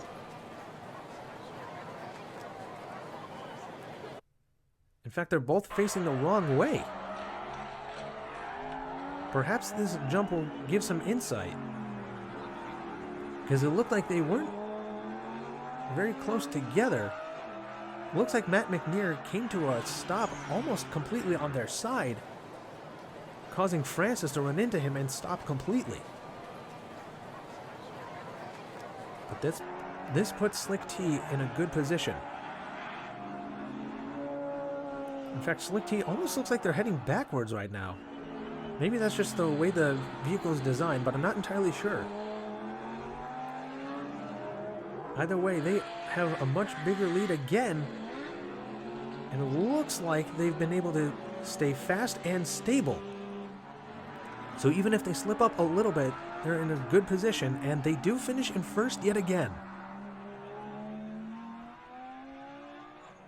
And Francis crawls to the finish line, barely managing to get there, while Matt McNear is still not completely on the ground. This time their back end is draped over the side of the track. It seems as though Matt McNear has good speed, but not always good control of that speed, especially around turns. Because look at that, even as they were going around that bend, they were already going over the side.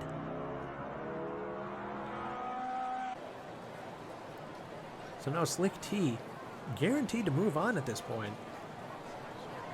If they can get one more win, that'll technically mean they have a sweep, although some people might say otherwise because there's only 3 races instead of 4. But for now, Slick T has that lead again, and so far every time they've had that lead, they have not lost it. With a well-executed landing, but then they bounce off the walls, and thankfully they correct themselves, and they finish in first without an issue. Matt McNear, trying to finish at least once, barely has enough speed to do it, but they managed to at least get second, while Francis falls short.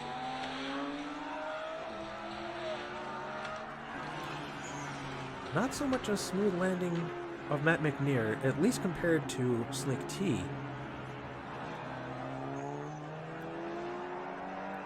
So we'll have to see if this was enough for Matt McNear, or if he is stuck, or if there maybe is a tiebreaker. Just because Slick T, there being 3 races, he is the only one to move on, so neither one of those 2 racers will have a shot. Now for Javi Lin, Alex G, and Anita Lee. It looks like Anita Lee has a lead, but not by a whole lot, and then they slow down around that turn. But it seems like there's a lot of racers who slow down at first and then pick up on that straightaway. And they had the lead launch themselves, practically bouncing off the track upon landing, but they do slow down a lot, and I'm not sure if they're going to grab the win. No one is even going to finish, let alone grab a win. They all fall short on that last straightaway. This will be interesting going forward. Perhaps this is just a fluke for one or all of them. It looked like Anita Lee had the speed necessary, but something about the way they landed possibly really screwed them up. Very unfortunate for all of them. Now let's see if they can fix their issues in race number 2. As they start, Anita Lee has the lead, followed by Javi and then Alex, but Alex and Javi are trading second place. Javi Lin slows down a lot on that turn, while Anita Lee seems to only be going faster. Not significantly, but noticeably. That landing causes them to spin around. They're going in reverse now. And it looks like Alex G is upside down back there and will not finish alongside Javi. While Anita Lee, I believe that is going to count because the timer did stop and they broke the plane. So I believe Anita will at least get some points, putting them in a much better position. While Alex G and Javi Lin could not get through that lane merger. And now with there only being 3 racers, there's 1 race left. So unless one of the other racers finishes in first and Anita Lee doesn't finish at all, Anita Lee is pretty much guaranteed to move on now. Which is weird to say after only 2 races and one of them was a non-finish. And here we go, race number 3. Javi Lin had a bit of determination there, but Anita Lee is picking up some of that speed again. And Javi Lin just slows down so much on that one turn, and that could make all the difference in the end. Anita Lee is the first one to the jump, a much better landing there, and they are facing forward, trying to keep from having any more issues. Now the timer doesn't seem to be working on this one, however, I don't have any reason to believe they've finished faster than 10.77. But they were the only person to finish again, so Anita Lee will be the one to move on. Unfortunately, Javi Lin and Alex G did not finish even once. And that was a funky landing by Alex. I don't know if he hit the track or he hit Javi on the way down, but he almost instantly spun back the other way. They kept getting closer and closer to that finish line, could not get there though. And now for the final, which will include Anita Lee alongside Slick T and SpongeBob. Now I believe here there will be 2 people progressing to the next round, but we will see. So far Slick T has the lead. Lost it for a second, but quickly gained it back and is pulling away. Anita Lee hot on their trail, however, they are known to slow down after that jump. Meanwhile, Slick T is taking off. SpongeBob barely missed colliding with Anita Lee and will finish in second. And Anita finishes in third, Slick T with the win. Yeah, that was a close call. They almost had a terrible collision as the lanes merged together back there.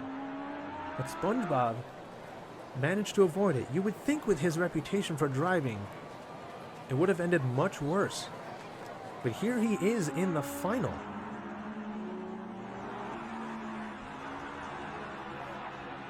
Now for race number 2. Things are looking up for Slick T at the moment.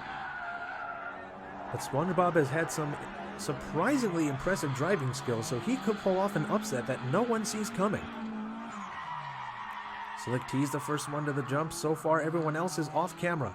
Slick T ends up spinning around, slowing down significantly as a result. Here comes SpongeBob and Anita Lee out of nowhere, almost passing both of them.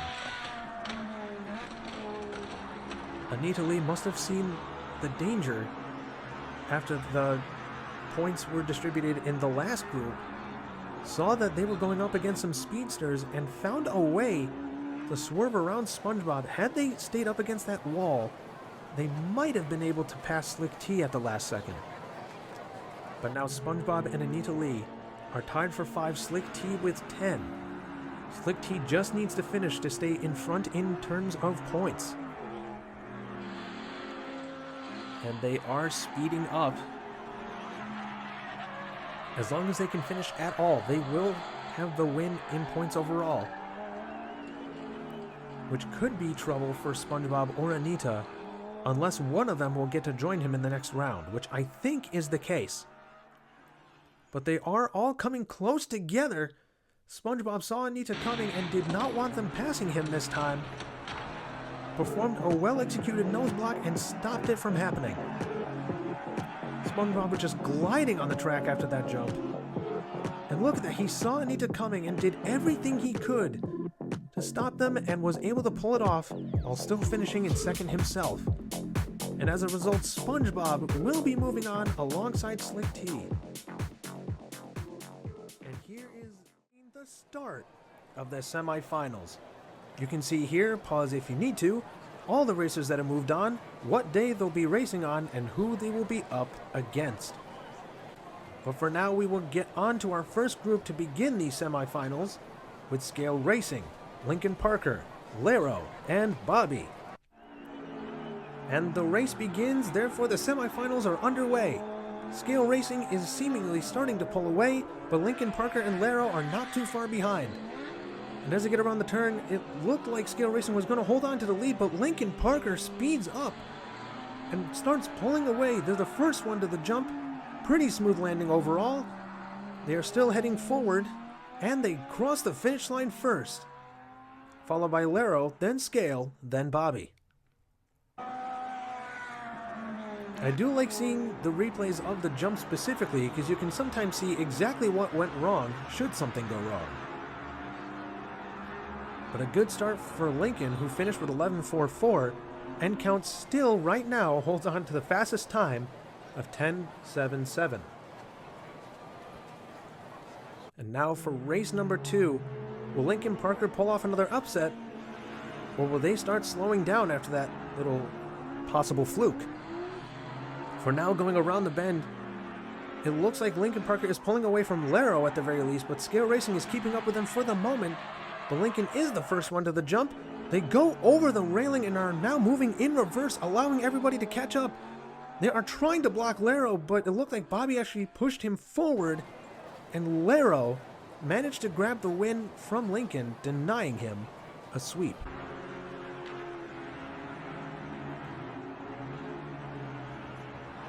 Yeah, everyone else seemed to have a slightly better time on their landing aside from Lincoln. But I think he ended up finishing in second at the very least, so that's nothing to sneeze at.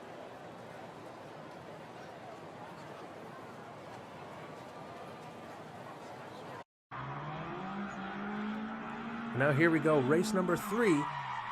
So far, Scale is out in front, but Lincoln might do another slingshot move here. And that's exactly what's going on. Going around that turn, they sped up and now have the lead once again. And they are not giving it up. But then they flip on their side, completely blocking traffic. Is anyone going to finish? No, no one is. It looked like Bobby almost had a chance, but then Scale Racing ended up sideways, preventing him from passing through. You could see that Lincoln was trying to save that landing after landing upside down, but only ended up on their side, and that caused a traffic jam, causing no one to finish. I think the points based on what I've seen, Lincoln Parker and Laro are actually tied right now. But yeah, someone's going to have to double-check the scoreboard there. Before the final race, at least in this group, Lincoln Parker already had the lead before going through that turn. And now their lead seems to be expanding.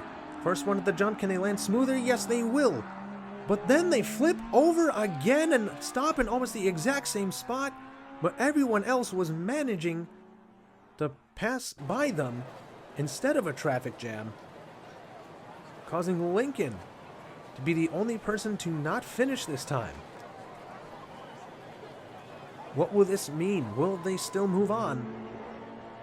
Their first and I believe second place finishes in the first two races may be their saving grace. But we will have to double check just to be absolutely certain.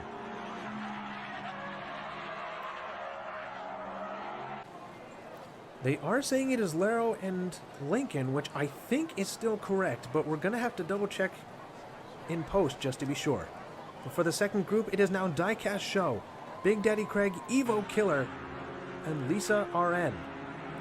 For those that may not remember, Evo Killer represents the champion Blue Line Racing.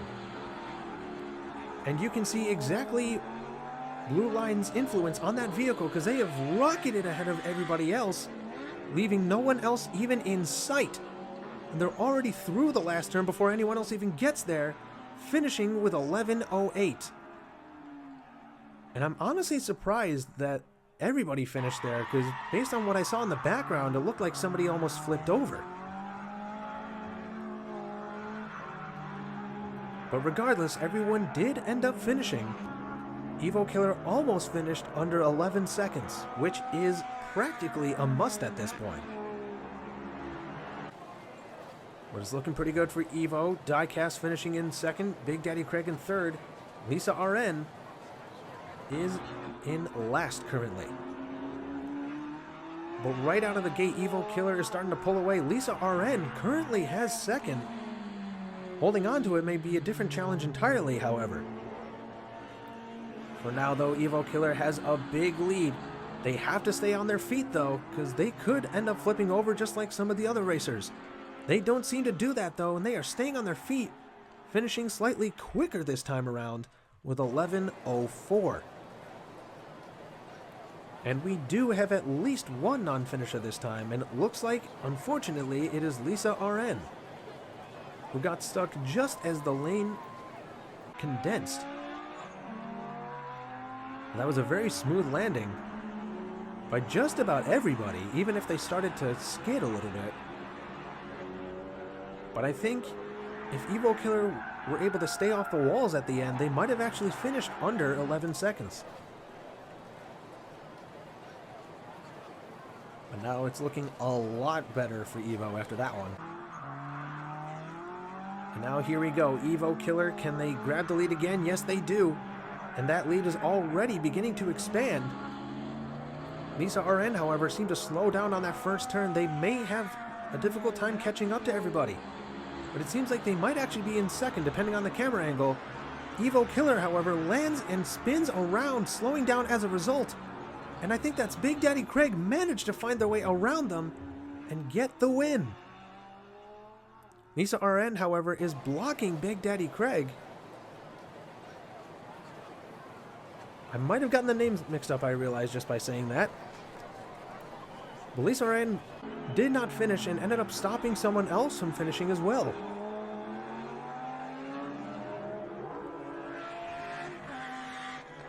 I don't want to say the names again too quickly, just to make sure I have them correct, so that everyone gets properly represented.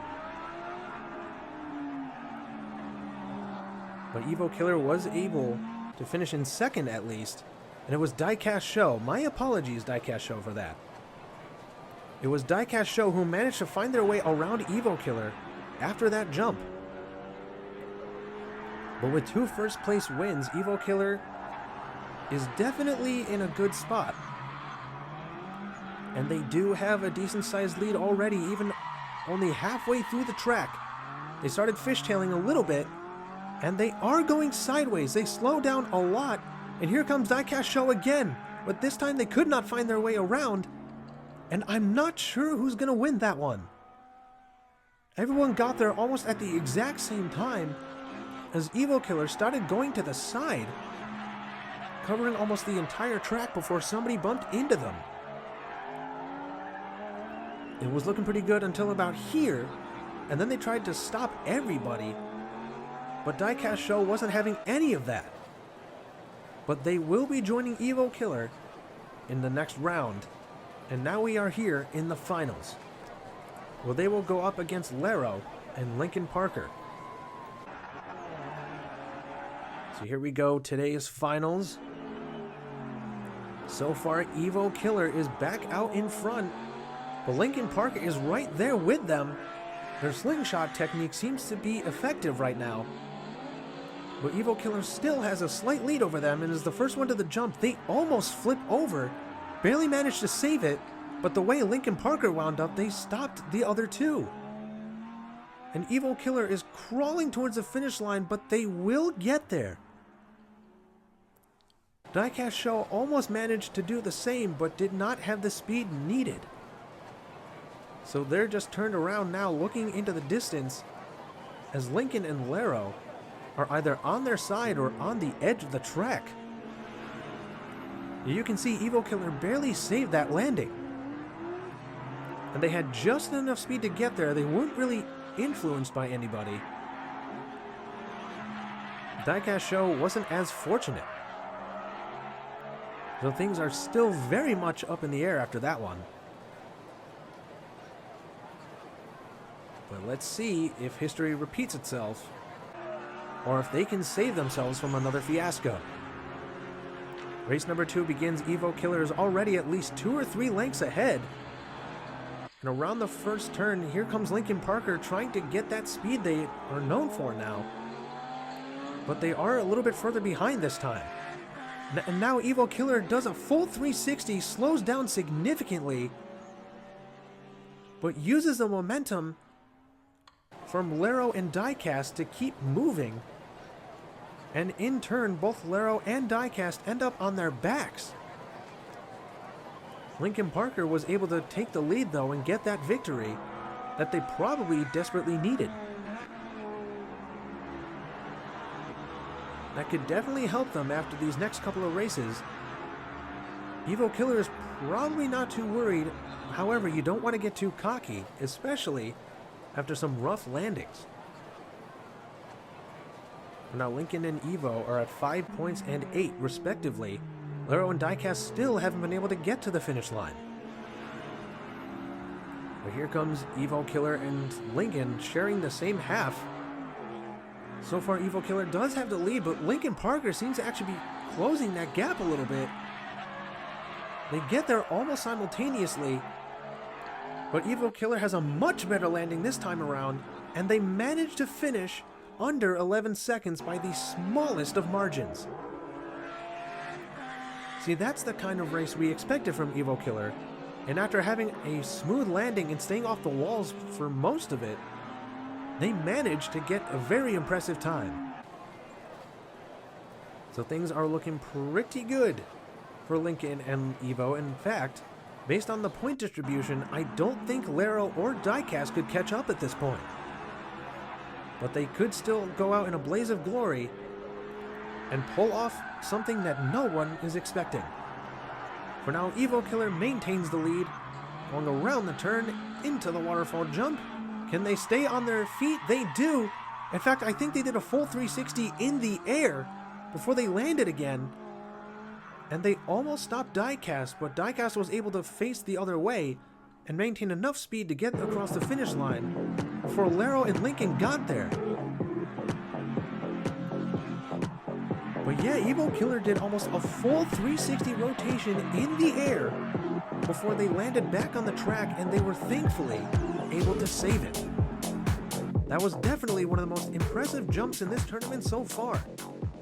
So Evo Killer and Lincoln Parker will be moving. Hello everyone, we are at the second day of semifinals and the 18th day of this giant tournament so far. Here's the list again of those participating for those that are just tuning in.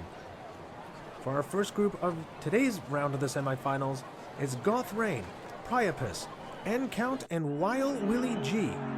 Now, a lot of people do have multiple racers, but I believe this is the vehicle N-Count has that currently holds on to the fastest time in this tournament of 10.77.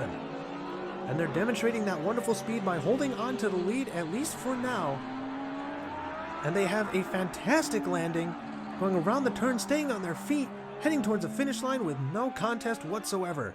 Wild Willie G in second, Goth Rain in third, and one non-finisher. And I believe that is Priapus.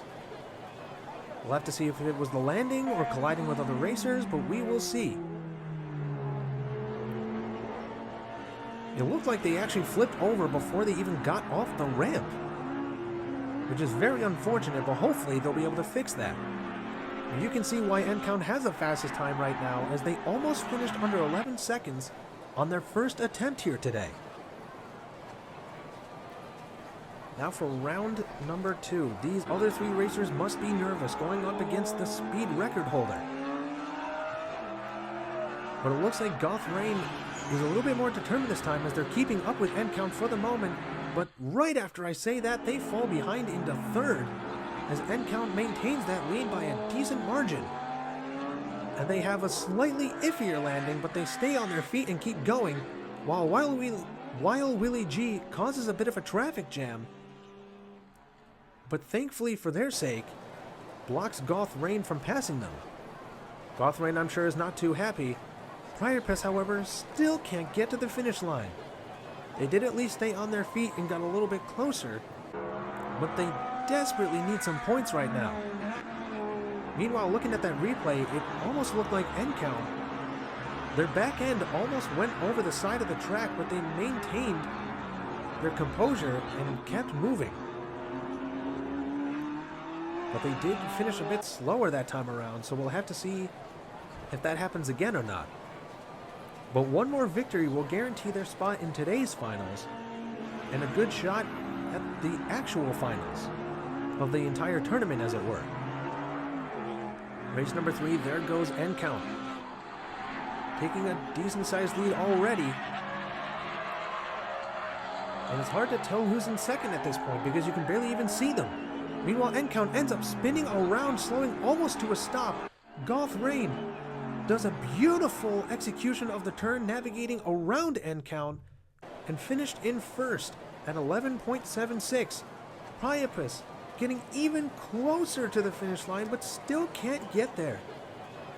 N-Count ends up around where Priapus was in the last race, and Wild Willie G is off the track on that last bend.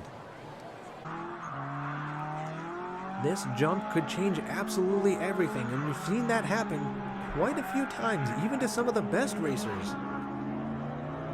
But look at that, you'd think that Goth Rain would not have been able to get around that tight window, but managed to pull it off without losing any speed. That could be the saving grace that Goth needs in order to stay in this tournament. And with that non-finish, N-Count is probably a little bit more nervous at this point. But they do still have the lead. They just need to maintain it now in order for them to breathe a sigh of relief before today's finals happen. They are the first of the jump. This could decide everything. They are on their feet, and they've got a lead over everybody else, but they skid sideways, almost not getting to the finish line before everyone else approached. But they do manage to stay in first, so they will move on. It's just a matter of who will join him. At least for Priapus, even though they aren't moving on, they can at least say they got to the finish line, and in third no less.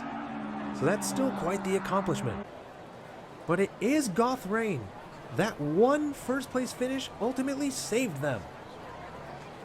But now we have to quickly move on to our second group, which contains Carlos, Scale Racing, Blue Line, and Mad Jax. This is one of Scale Racing's other vehicles, as well as Blue Line's. Evo Killer was the other one Blue Line has.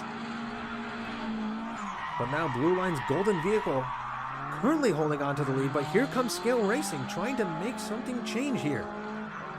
but Blue Line does have a solid landing for the most part. They do hold on to the lead, but Scale Racing was not making it easy for them. But they do finish under 11 seconds at 10.97.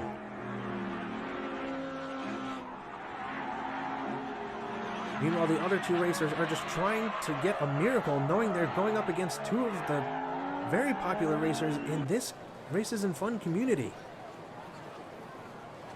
Carlos and Mad Jax. Their designs are literally fire, so hopefully that translates into their driving performance. In race number 2, Scale Racing actually has the lead, but not by much. And going around the turn, that lead is now given to Blue Line, but here comes Scale looking to take it back, and it looks like they will. They will, and now they're the first one to the jump, grinding on the rail a little bit. They're thinking this is the new Mario Kart game that's coming out soon. And they actually managed to finish in front of Blue Line. And then Carlos finishes in third, and Mad Jax in fourth. But on the subject of that new Mario Kart game, I think it's called Mario Kart World, what is everybody's thoughts on it? Does it look good? Do you think you might get it despite the, shall we say, questionable price hike? But that is a subject for another time. For now, Scale Racing and Blue Line are actually tied for the lead in points. This is not something that you see happen too often, especially as of recent, since Blue Line and their vehicles have been dominating the competition in recent memory, from one tournament to another. But now in race number 3, Blue Line has a more definitive lead going into that waterfall jump. And they do have a decent landing, but Scale Racing's landing was even better, knocking Blue Line out of the way, causing him to slow down and finish in third. This is not what anyone was expecting, but Scale Racing is making something happen here, finishing at an impressive 11:07. Carlos, however, wasn't so lucky, and they end up where Wild Willie G was on that last bend. But I think you can see what happened for Blue Line as they were bouncing off the walls quite a few times in rapid succession, actually, even going down the ramp. They ended up finishing in third as Mad Jax passed them. Blue Line is still in a good position points-wise, but that could definitely make Blue Line a little scared going forward, especially if things like that keep happening.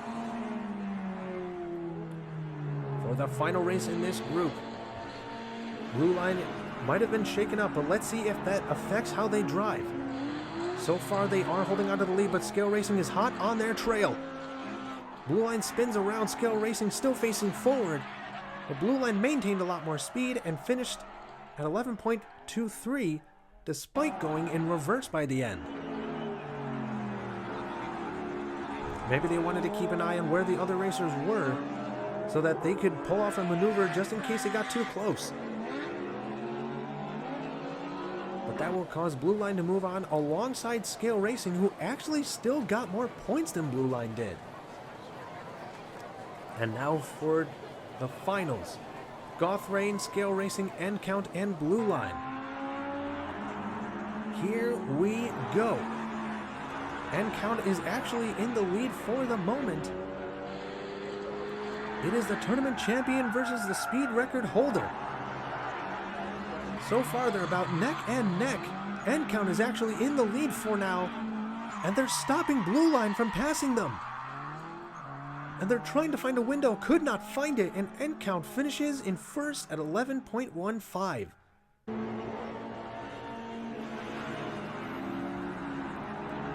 People might start looking up, as this could be the tournament where Blue Line is dethroned, but we'll have to see.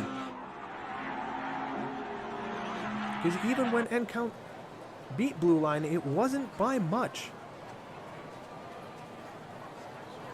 Into race number 2.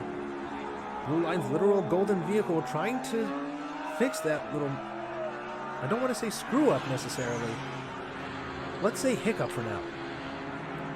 Because those rough landings are changing everything right now. But look at this, End Count, Scale Racing, and Blue Line get there at almost the exact same time. But Blue Line had an edge over the other two, and Scale Racing did a nose block on End Count, causing N-Count to finish in third. Meanwhile, I think Scale Racing got very close to breaking N-Count's record. Or sorry, Blue Line. N-Count saw that Blue Line was getting really close and almost tied the record, but was just shy by 0.03.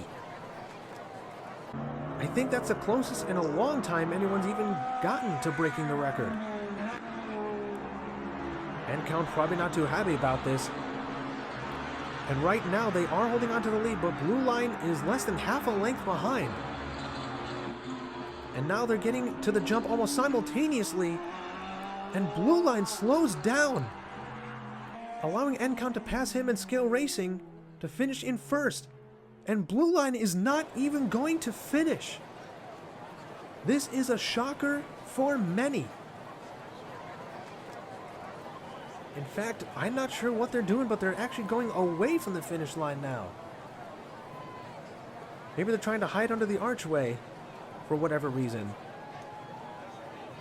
But they were at least a little bit more fortunate than this. Goth Rain ended up getting stuck on the way down the ramp. Their vehicle was just a little too wide. When they started to flip over, they just lost all speed instantly. But things just got a lot more interesting.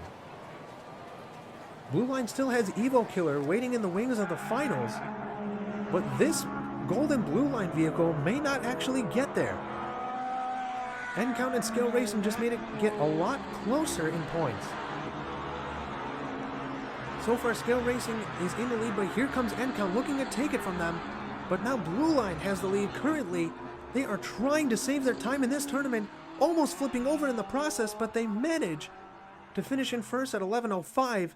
Scale Racing finishing in second. I believe this means that N-Count, despite holding on to the fastest time in this tournament, is out of it altogether. They might still end up going home with the speed record as long as no one else breaks it, but this could be it for them. Blue Line almost went on their side going around that final turn, but managed to save it, thankfully. And I believe, yes, Scale Racing and Blue Line. Blue Line still making it despite some hiccups there. And N-Count's time is done. Welcome to the third day of the semifinals and the 19th day overall of the 5th Custom Mail-In Tournament.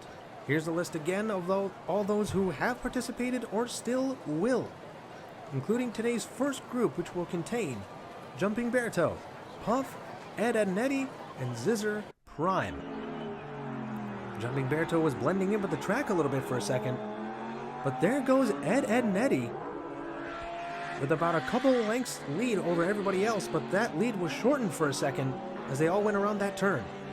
Jumping Berto trying to make something happen here, but Zizzer Prime catches up to them. Ed Ednetti does a bit of a grind trick on that landing, but here comes Zizzer Prime trying to pass them, but Ed Ednetti managed to stop them. That being said, they both finished, while Jumping Berto and Puff could not quite get there.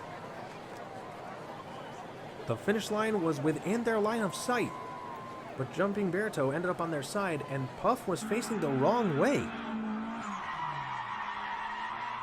Seemed like at least a couple of them tried to do a grinding trick, but it only worked out for Ed Ednetti. So 2 finishers, 2 non-finishers so far. Hopefully Puff and Jumping Berto can get their gears going, as it were. Race number 2. Looks like Jumping Berto is getting that determination into their driving as they currently hold the lead, but then they slow down going up that ramp. But then they speed right back up, and it looks like they're fighting for the lead. They almost had it from Ed Ednetti, who gets there first and flips completely over. Ed Ednetti comes to a complete stop. Will that stop anyone else from finishing? No, Zizzer Prime managed to find their way around. But Puff got stuck in almost the same spot as before. Once again, facing the opposite direction. while Ed and Eddie not only is on their backs, but they're off the track.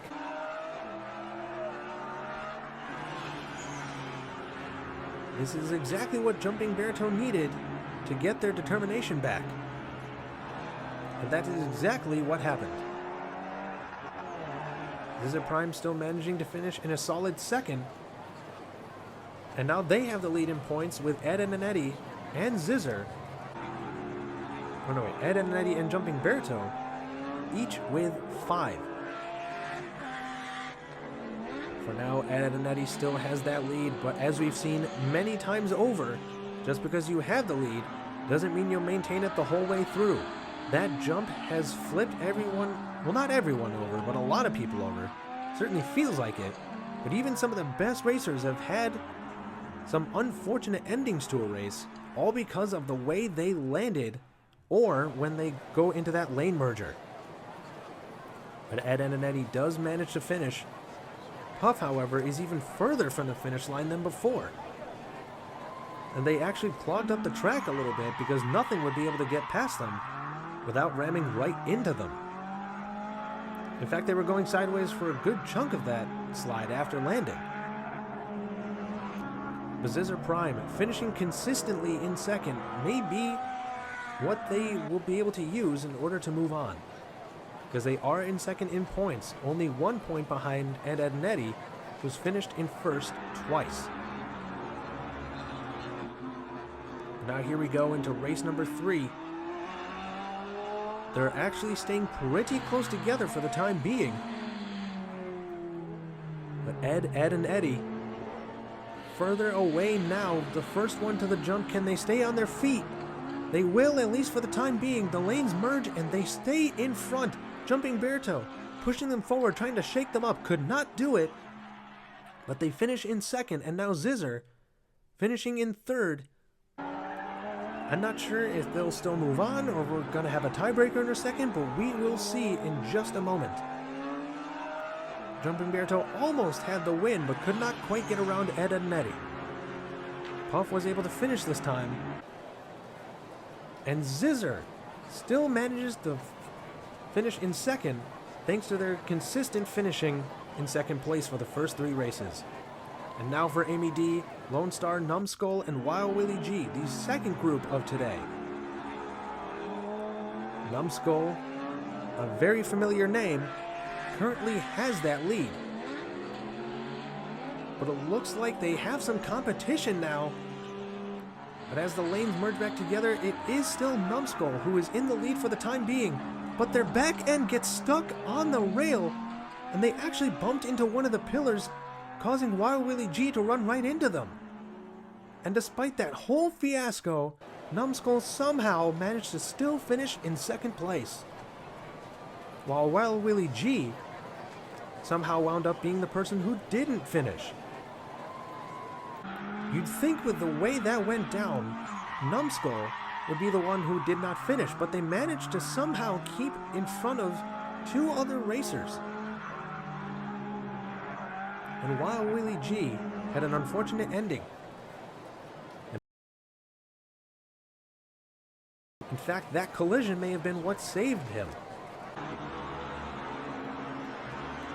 But for now, Amy D has the lead in points thanks to that little unfortunate accident.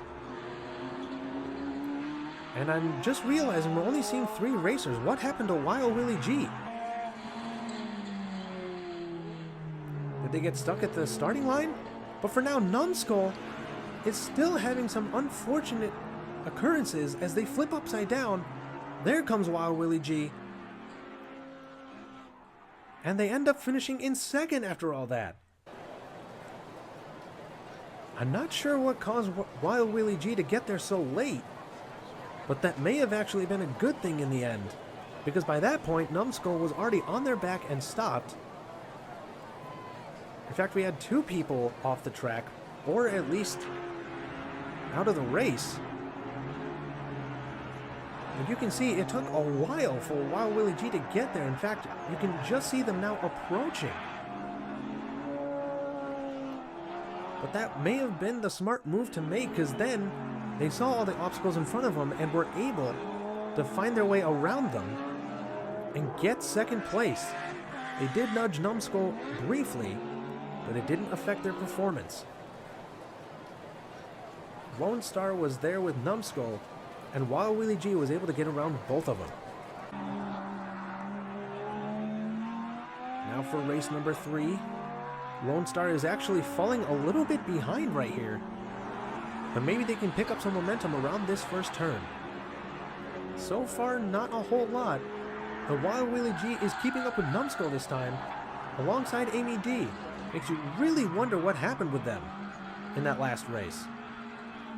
But Numbskull is back out in front and gets the win, followed by Amy D, and Lone Star actually stopped Wild Willie G from finishing in third, as they passed them just as they got to the finish line. While Wild Willie G and Amy D actually almost had a synchronized landing there. Yeah, this vehicle for Wild Willie G seems to be all over the place right now. And this is definitely not somewhere you want to be at a time like this. They still technically have a shot, but they need to finish in front of Numbskull, and then Numbskull cannot finish at all, I don't think. And Wild Willie G would need to finish in first. But for now, Numbskull does have that lead. Wild Willie G is trying to keep up with at least Amy D, and Numbskull, Wild Willie G might have just gotten the break they needed. But I don't think it's going to be enough that they finished in second. I think they needed to finish in first.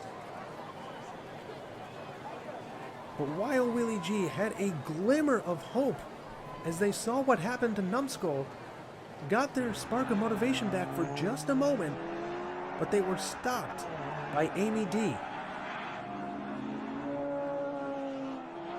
A very close call, but I don't think it's going to be enough.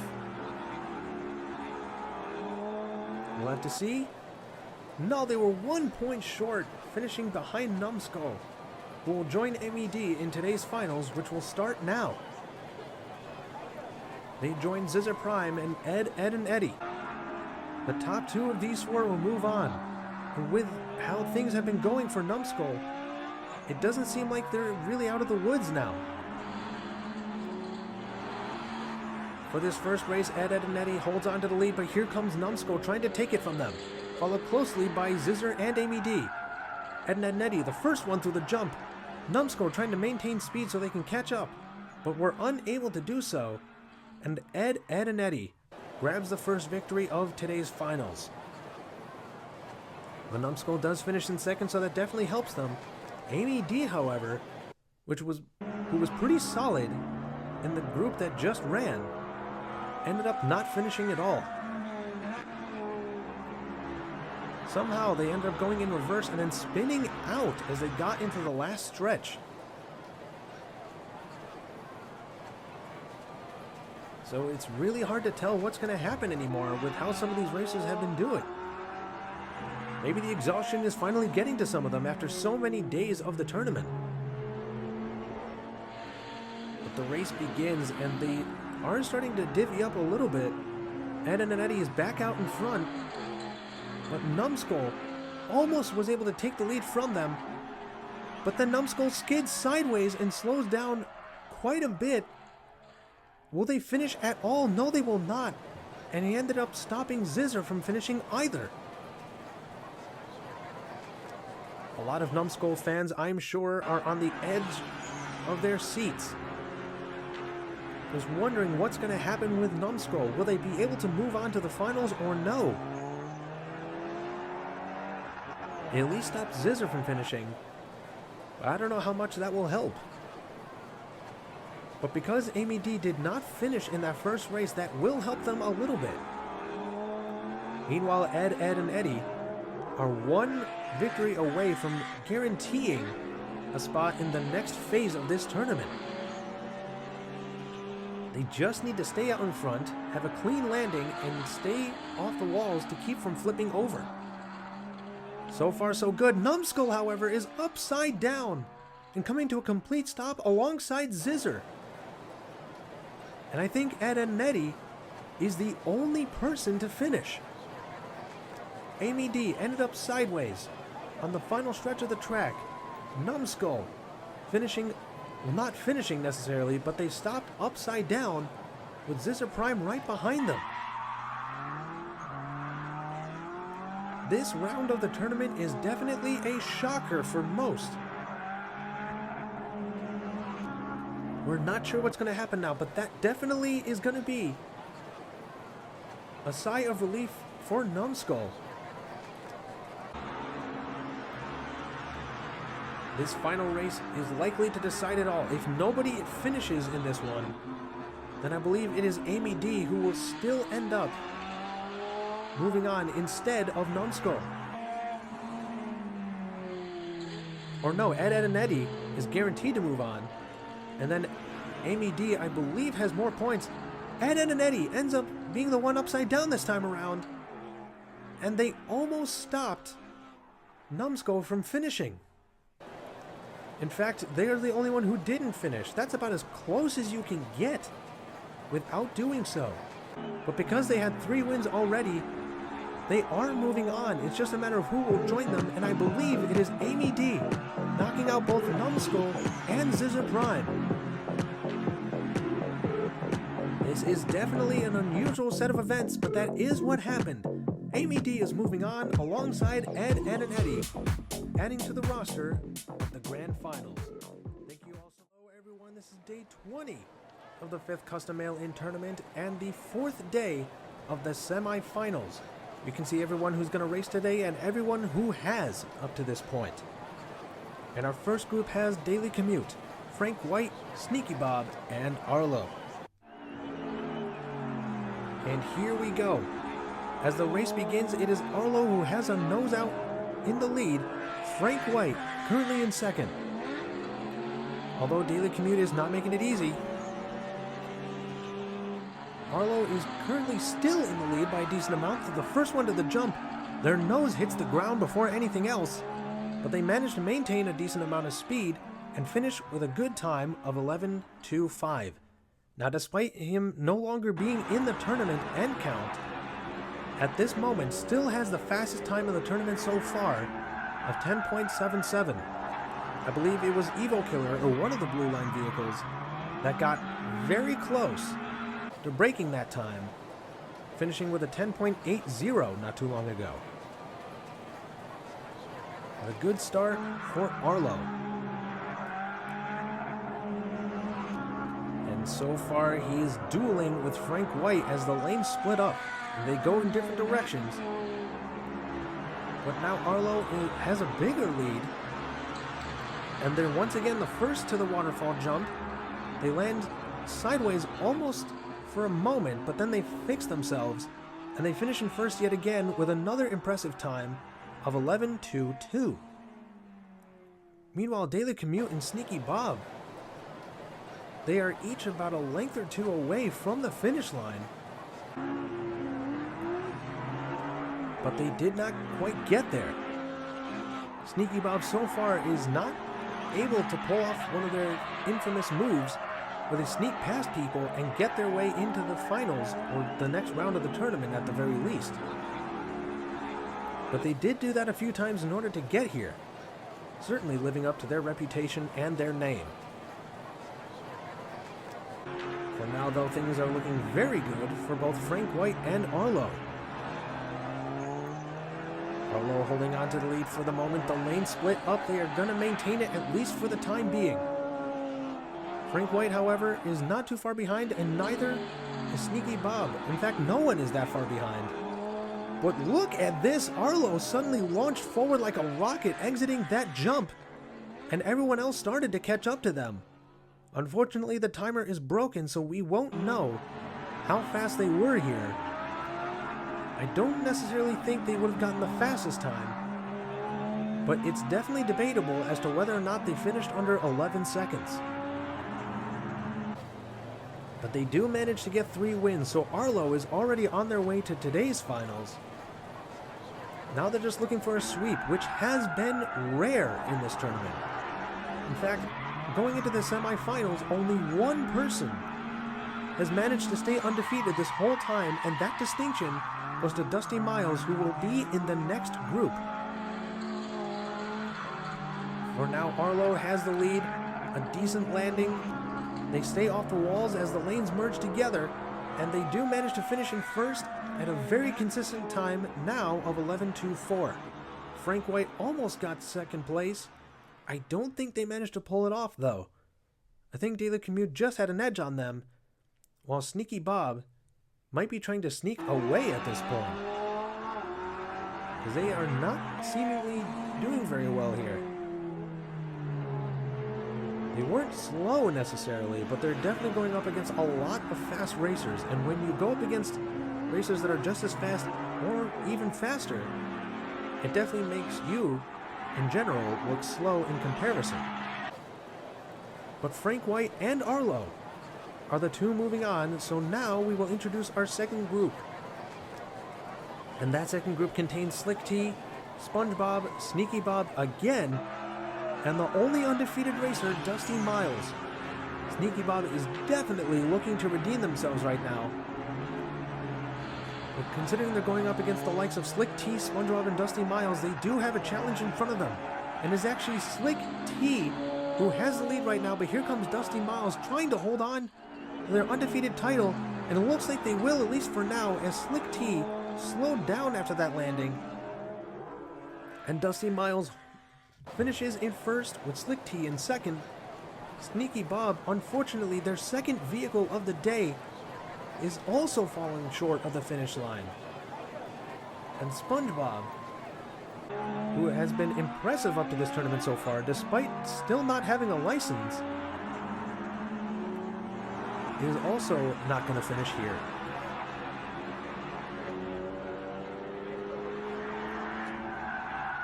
And now everyone is watching, keeping a close eye on the likes of Dusty Miles to see if they will stay undefeated or if somebody will finally beat them.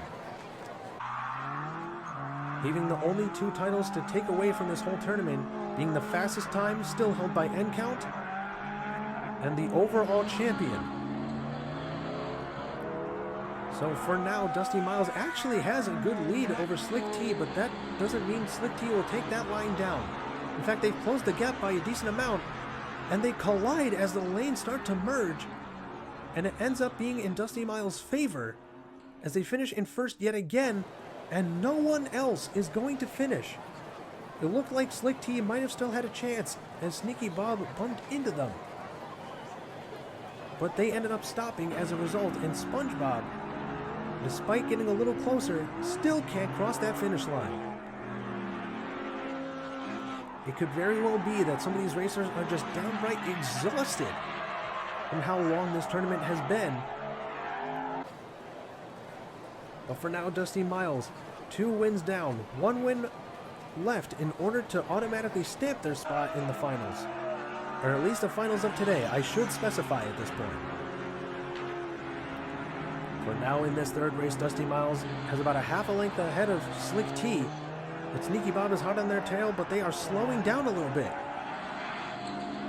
allowing Dusty Miles to get a more definitive lead. Slick T not too far behind. They both have a good landing, but Dusty Miles spins around, and they manage to use their driving skills to stop Slick T from passing them. So Dusty Miles, despite a little bit of a shakier landing this time around, finishes in first yet again, and SpongeBob still can't get anything to happen.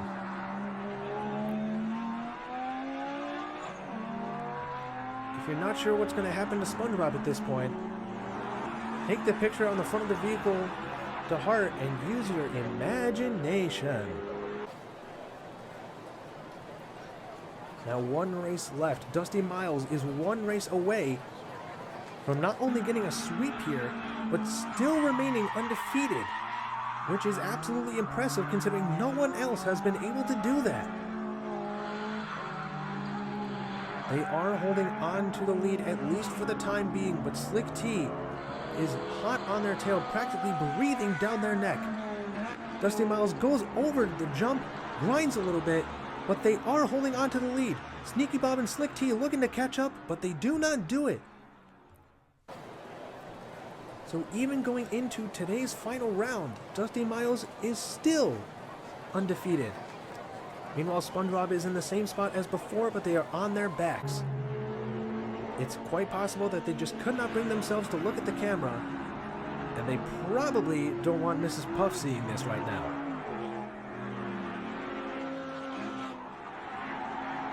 But a fantastic set of events for Dusty Miles at the very least, who will be joined in the finals by Slick T. And now here we are at the final round. Slick T and Frank White join Dusty Miles and Arlo. So far, Dusty Miles still hasn't lost a race, but things could be different now going up against the likes of Frank White and Arlo. Even Slick T could still beat them, as it has been very close a few times. It is actually Dusty Miles who seems to be near the back, but now they're fighting for first with Arlo, and he gets an edge over him, but not necessarily in front of Slick T, and Slick T officially dethrones Dusty Miles, and no one is coming out of this tournament completely undefeated. Gotta give props to Dusty Miles though, as they made a name for themselves in this tournament, being the only person to be undefeated for this long, and certainly the only person to do so to get this far in this tournament. So for now, it's looking a little bit better for Slick T, but that could have been a fluke, so we'll have to see. They're staying relatively close together. Arlo now has a more definitive lead as they start to separate, and the lanes come back together as they head into the waterfall jump. Arlo completely flips over, allowing Slick T and Dusty Miles to pass him, who finish in first and second yet again. After the few fiascos that Slick T had, he's looking to fix that problem. Frank White is actually stuck on the way down the ramp.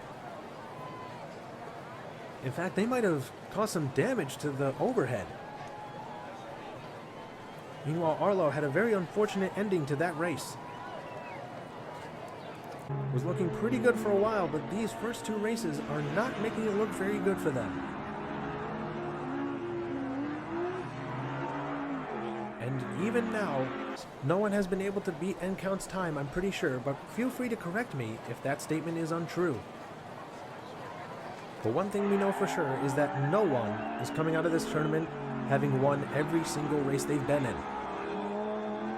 They're staying neck and neck, at least at the start of the race. Let's see what happens as the lanes separate. So far it is Dusty Miles who's currently out in front, but here comes Arlo looking to take that lead back, and so far they do. They all get there within about a half a second of each other, staying almost evenly spaced apart, and Arlo finishes in first, followed by Slick T, Frank White, and Dusty Miles suddenly comes to a stop. This is definitely going to make things interesting. The person who just had a sweep is suddenly struggling. Well, Arlo, after that non-finish, desperately needed a first place finish, and that is exactly what they got. So things just got a lot closer. Dusty Miles and Arlo are now fighting to stay in this tournament. Frank White is pretty much out of it at this point. Slick T is guaranteed to move on now. It's just a matter of who will join him between Dusty Miles and Arlo. And who is it going to be so far? Things are in favor of Arlo, but Dusty Miles is breathing down their neck, and they will pass Arlo as Arlo spins around. Dusty Miles finishes in first, Arlo in second, Slick T in third, Frank White in fourth. So everyone was at least able to finish here. But I believe this will mean that Arlo is going to move on alongside Slick T, and I believe that will wrap up the semifinals. But I will double check later on just to be sure. But it is Dusty Miles, actually, they're saying, moving on alongside Slick T. After so many days of races, fiascos, collisions, and what have you, we are finally here at the finals of the 5th Custom Mail-In Tournament. 8 racers left, and one of them is about to be crowned champion. The first group of the two to run has Lincoln Parker, Ed Ednetti, MED and Evo Killer representing Blue Line Racing, the current defending long-running champion of these Races and Fun tournaments. And so far they do have the lead, but it's not by much. Lincoln Parker is hot on their tail. In fact, so is everybody else. It looks like they will be the first one to get to the jump. Pretty clean landing. As they get to lane merger, they almost fly off the track. Their back end went airborne, but they managed to save it, and they stopped Lincoln Parker from passing them. So Evo Killer gets the first win of these Ultimate Finals. A very close call to be sure. MED, however, was not so fortunate as they did not cross the finish line. You can kind of see some of these racers kind of bouncing off the ceiling of the ramp as they started to get down. And Evo Killer saw Lincoln Parker coming, and they managed to block them before they could get there. And they finished with 11:37. So far, the fastest time is still held by Encount, who at one point finished with a 10.77. There have been some very close calls. In fact, I think one of Blue Line's racers finished with 10.8 not too long ago. But now for race number 2, Evo Killer is looking to keep this streak going of winning these tournaments for Blue Line. And so far they are in the lead, and they have a good landing. Can they stay on the track? They do, but they skid a bit, causing them to slow down. And yet again, they managed to stop Lincoln Parker from passing them. Meanwhile, Ed and Eddie tried to do something similar with MED, but in the process, they came to a complete stop just shy of the finish line. Evo Killer right here will show you how to do it the right way, just keeping them from passing, but then Ed and Eddie, they tried a little too hard, and it ended up costing them some points, and quite possibly their time in this tournament. Evo Killer is now one race away from making it to the last group of racers in this tournament, thus increasing the odds that Blue Line will win another consecutive tournament. But here we go, Evo Killer once again out in the lead. But this is very familiar. Everyone else is not too far behind. They start spinning the other way, heading in reverse now, and Lincoln Parker ends up on their side. Ed and Eddie almost gets them back on their feet, but they decide to end up finishing in second, which may be the break they need. MED still is not able to finish. But Lincoln Parker a couple times looked like they might have been able to save it, even getting some help from Ed and Eddie as they passed through. But it was not enough, and they ended up on their side, just looking at the finish line from a distance. But with 3 consecutive wins, Evo Killer is already on their way to the last round of this tournament. So Blue Line will have at least one vehicle there. But now with a non-finish, Ed and Eddie is only 1 point behind Lincoln Parker. At this point, it could boil down to who finishes in front of the other. MED, unfortunately, is out at this point. But that doesn't mean they can't go out in a blaze of glory, as it were. End on a high note, or at least the highest note that you can get. For now, Evo Killer is holding on to a very slight lead. Lincoln Parker and Ed and Eddie hot on their tail. They do a full spin around, but they do hold out in first as Ed and Eddie comes up behind them. And I think because Lincoln Parker did not finish, it will be Ed and Eddie who is going to move on alongside Evo Killer. Things were looking pretty good for Lincoln Parker until they got off the ramp. At that point, they started to spin around, and they ended up going sideways, and their front end was on the rail of the track. They could not recover. Ed and Eddie saw an opportunity, took it, and now they're moving on with Evo Killer to the last round. And now for the second group, Dusty Miles, Blue Line, Slick T, and Scale Racing. Dusty Miles was the only person in this tournament for the longest time to be undefeated, but that streak ended the last time we saw them. And now they have to go up against another one of Blue Line's vehicles, who currently has the lead going into the waterfall jump, but not by a lot. And now they end up going sideways. Scale Racing passes them by a long shot, and they will be the one to grab the win. Blue Line in second, followed by Dusty and Slick T.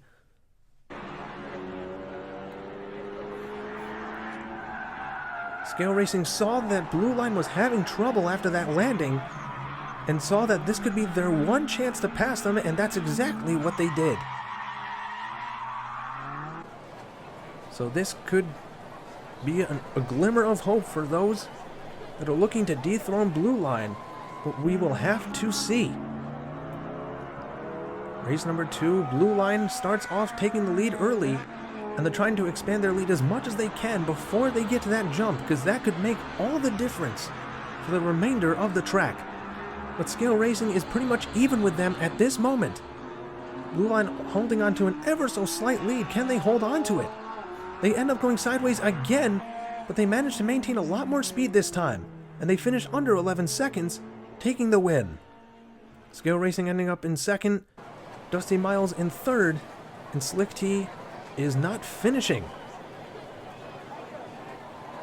It is ever so tantalizing the closer you get to that finish line, making it ever so painful if you don't end up crossing at all. We've seen people fall short of the finish line by the slimmest of margins, but if you do not break that plane, you aren't getting any points. So no one's coming out of this with a sweep at the very least. But now that leads to Blue Line and Scale Racing tied for points. Dusty Miles, who had the undefeated title for longer than anyone else, in fact they were one of the only ones to even get it, is struggling now going up against some of the fastest racers in this tournament, even though they themselves are one of them. And here we go, Scale Racing is actually in front of Blue Line even after they get off the jump, and they actually finish in front of them with a 10.91. People are getting ever so close to breaking the speed record held by N-Count, but they so far have not been able to do it. The Blue Line usually has their vehicle come through the jump first, but in this case, by about half a length, it was Scale Racing, and they managed to maintain that lead. So because they're going back and forth for first and second place, things are looking a lot better for them. And I don't think Dusty Miles is technically out yet. But the fact of the matter is, it's just got a lot harder for them. Now for this fourth and final race for this group, 2 racers are about to be eliminated, and 2 of them will be joining the other people who have already moved on. And Blue Line manages to grab the lead. Scale Racing had an unfortunate slowdown, but I think they still managed to grab second after all that, with Slick T in third and Dusty Miles finishing in fourth. The one person who had an undefeated streak for a long time is out of the tournament. Meanwhile, Blue Line will have 2 out of the 4 vehicles in the last round under their name. And Scale Racing will be joining this one. And now it all comes down to this. The top 4 racers in the entire tournament, Blue Line, Evo Killer, who is also Blue Line, Ed Netty, and Scale Racing. These 4 races will decide it all, possibly even 3, if somebody finishes in first in the first 3 races. And so far, it is Blue Line's golden vehicle who is out in front, but here comes Evo Killer. And they get to the ramp at about the same time, and Evo Killer's trying to hold on to a lead. Scale Racing trying to knock him off to the side, could not do it. So Evo Killer will grab the win, but Scale Racing ended up in second. And Ed Netty, with a very understandable expression on the side of that vehicle, was the only one who did not finish. That is not where you want to be in the last part of the tournament. In fact, in general, that's not where you want to be at all, but especially here, when you can see victory right out of your reach. So it's looking pretty good for Evo Killer, at least so far, but Scale Racing is not making it easy for Blue Line in either case. Evo Killer and Blue Line are neck and neck as they take the lead at the beginning of the race. And as they go around the turn, Scale Racing is now fighting for that lead with both of them. And it looks like they might be grabbing it as they get off the jump. Evo Killer flips upside down completely. Gets saved almost by Ed, Edd, and Eddy, while Blue Line's golden vehicle finishes in first. It looks like at least a couple times in today's video alone, Ed, Edd, and Eddy is trying to save people from ending up on their side or upside down. They're at least trying to help them as they pass through. So even if Ed, Edd, and Eddy does not win, they can at least be acknowledged for some good sportsmanship. Unfortunately, it hasn't always worked in the end. But that definitely shakes things up quite a bit. With that non-finish, Evo Killer still only has 5 points. Scale Racing has 6. Blue Line's golden vehicle has 7. So Scale Racing is right smack dab in the middle, of both of Blue Line's vehicles. And those two are off in the distance trying to keep Scale Racing from passing them. So far, Scale Racing is only in third, but he's trying to speed up, could not quite do it. And Evo Killer is on their backs again, as the golden Blue Line car takes the win once more. This is definitely a shocker. If Evo Killer was doing this earlier on in the tournament, they certainly would not be here right now. But now twice they've ended up on their backs, not finishing. So it pretty much boils down to either Scale Racing or Blue Line's golden vehicle. This could be the final race of the whole thing. Blue Line currently has the edge with their golden vehicle, Scale Racing not too far behind them. Now Scale Racing will need to finish significantly farther ahead of Blue Line in terms of position, but the chances are slim of that happening. Evo Killer, first one through the jump, but they've spun around, same with Scale. Scale Racing trying to finish in first, almost had it, but it was blocked by Evo Killer. And Blue Line, the golden vehicle, the one leading in points, ended up in fourth. I don't know if that was going to be enough. If Scale Racing finished in first, that may have told a different story. But it's going to be close. Let's see what the points say. The winner is... It is Blue Line by 1 single point. Scale Racing got very close.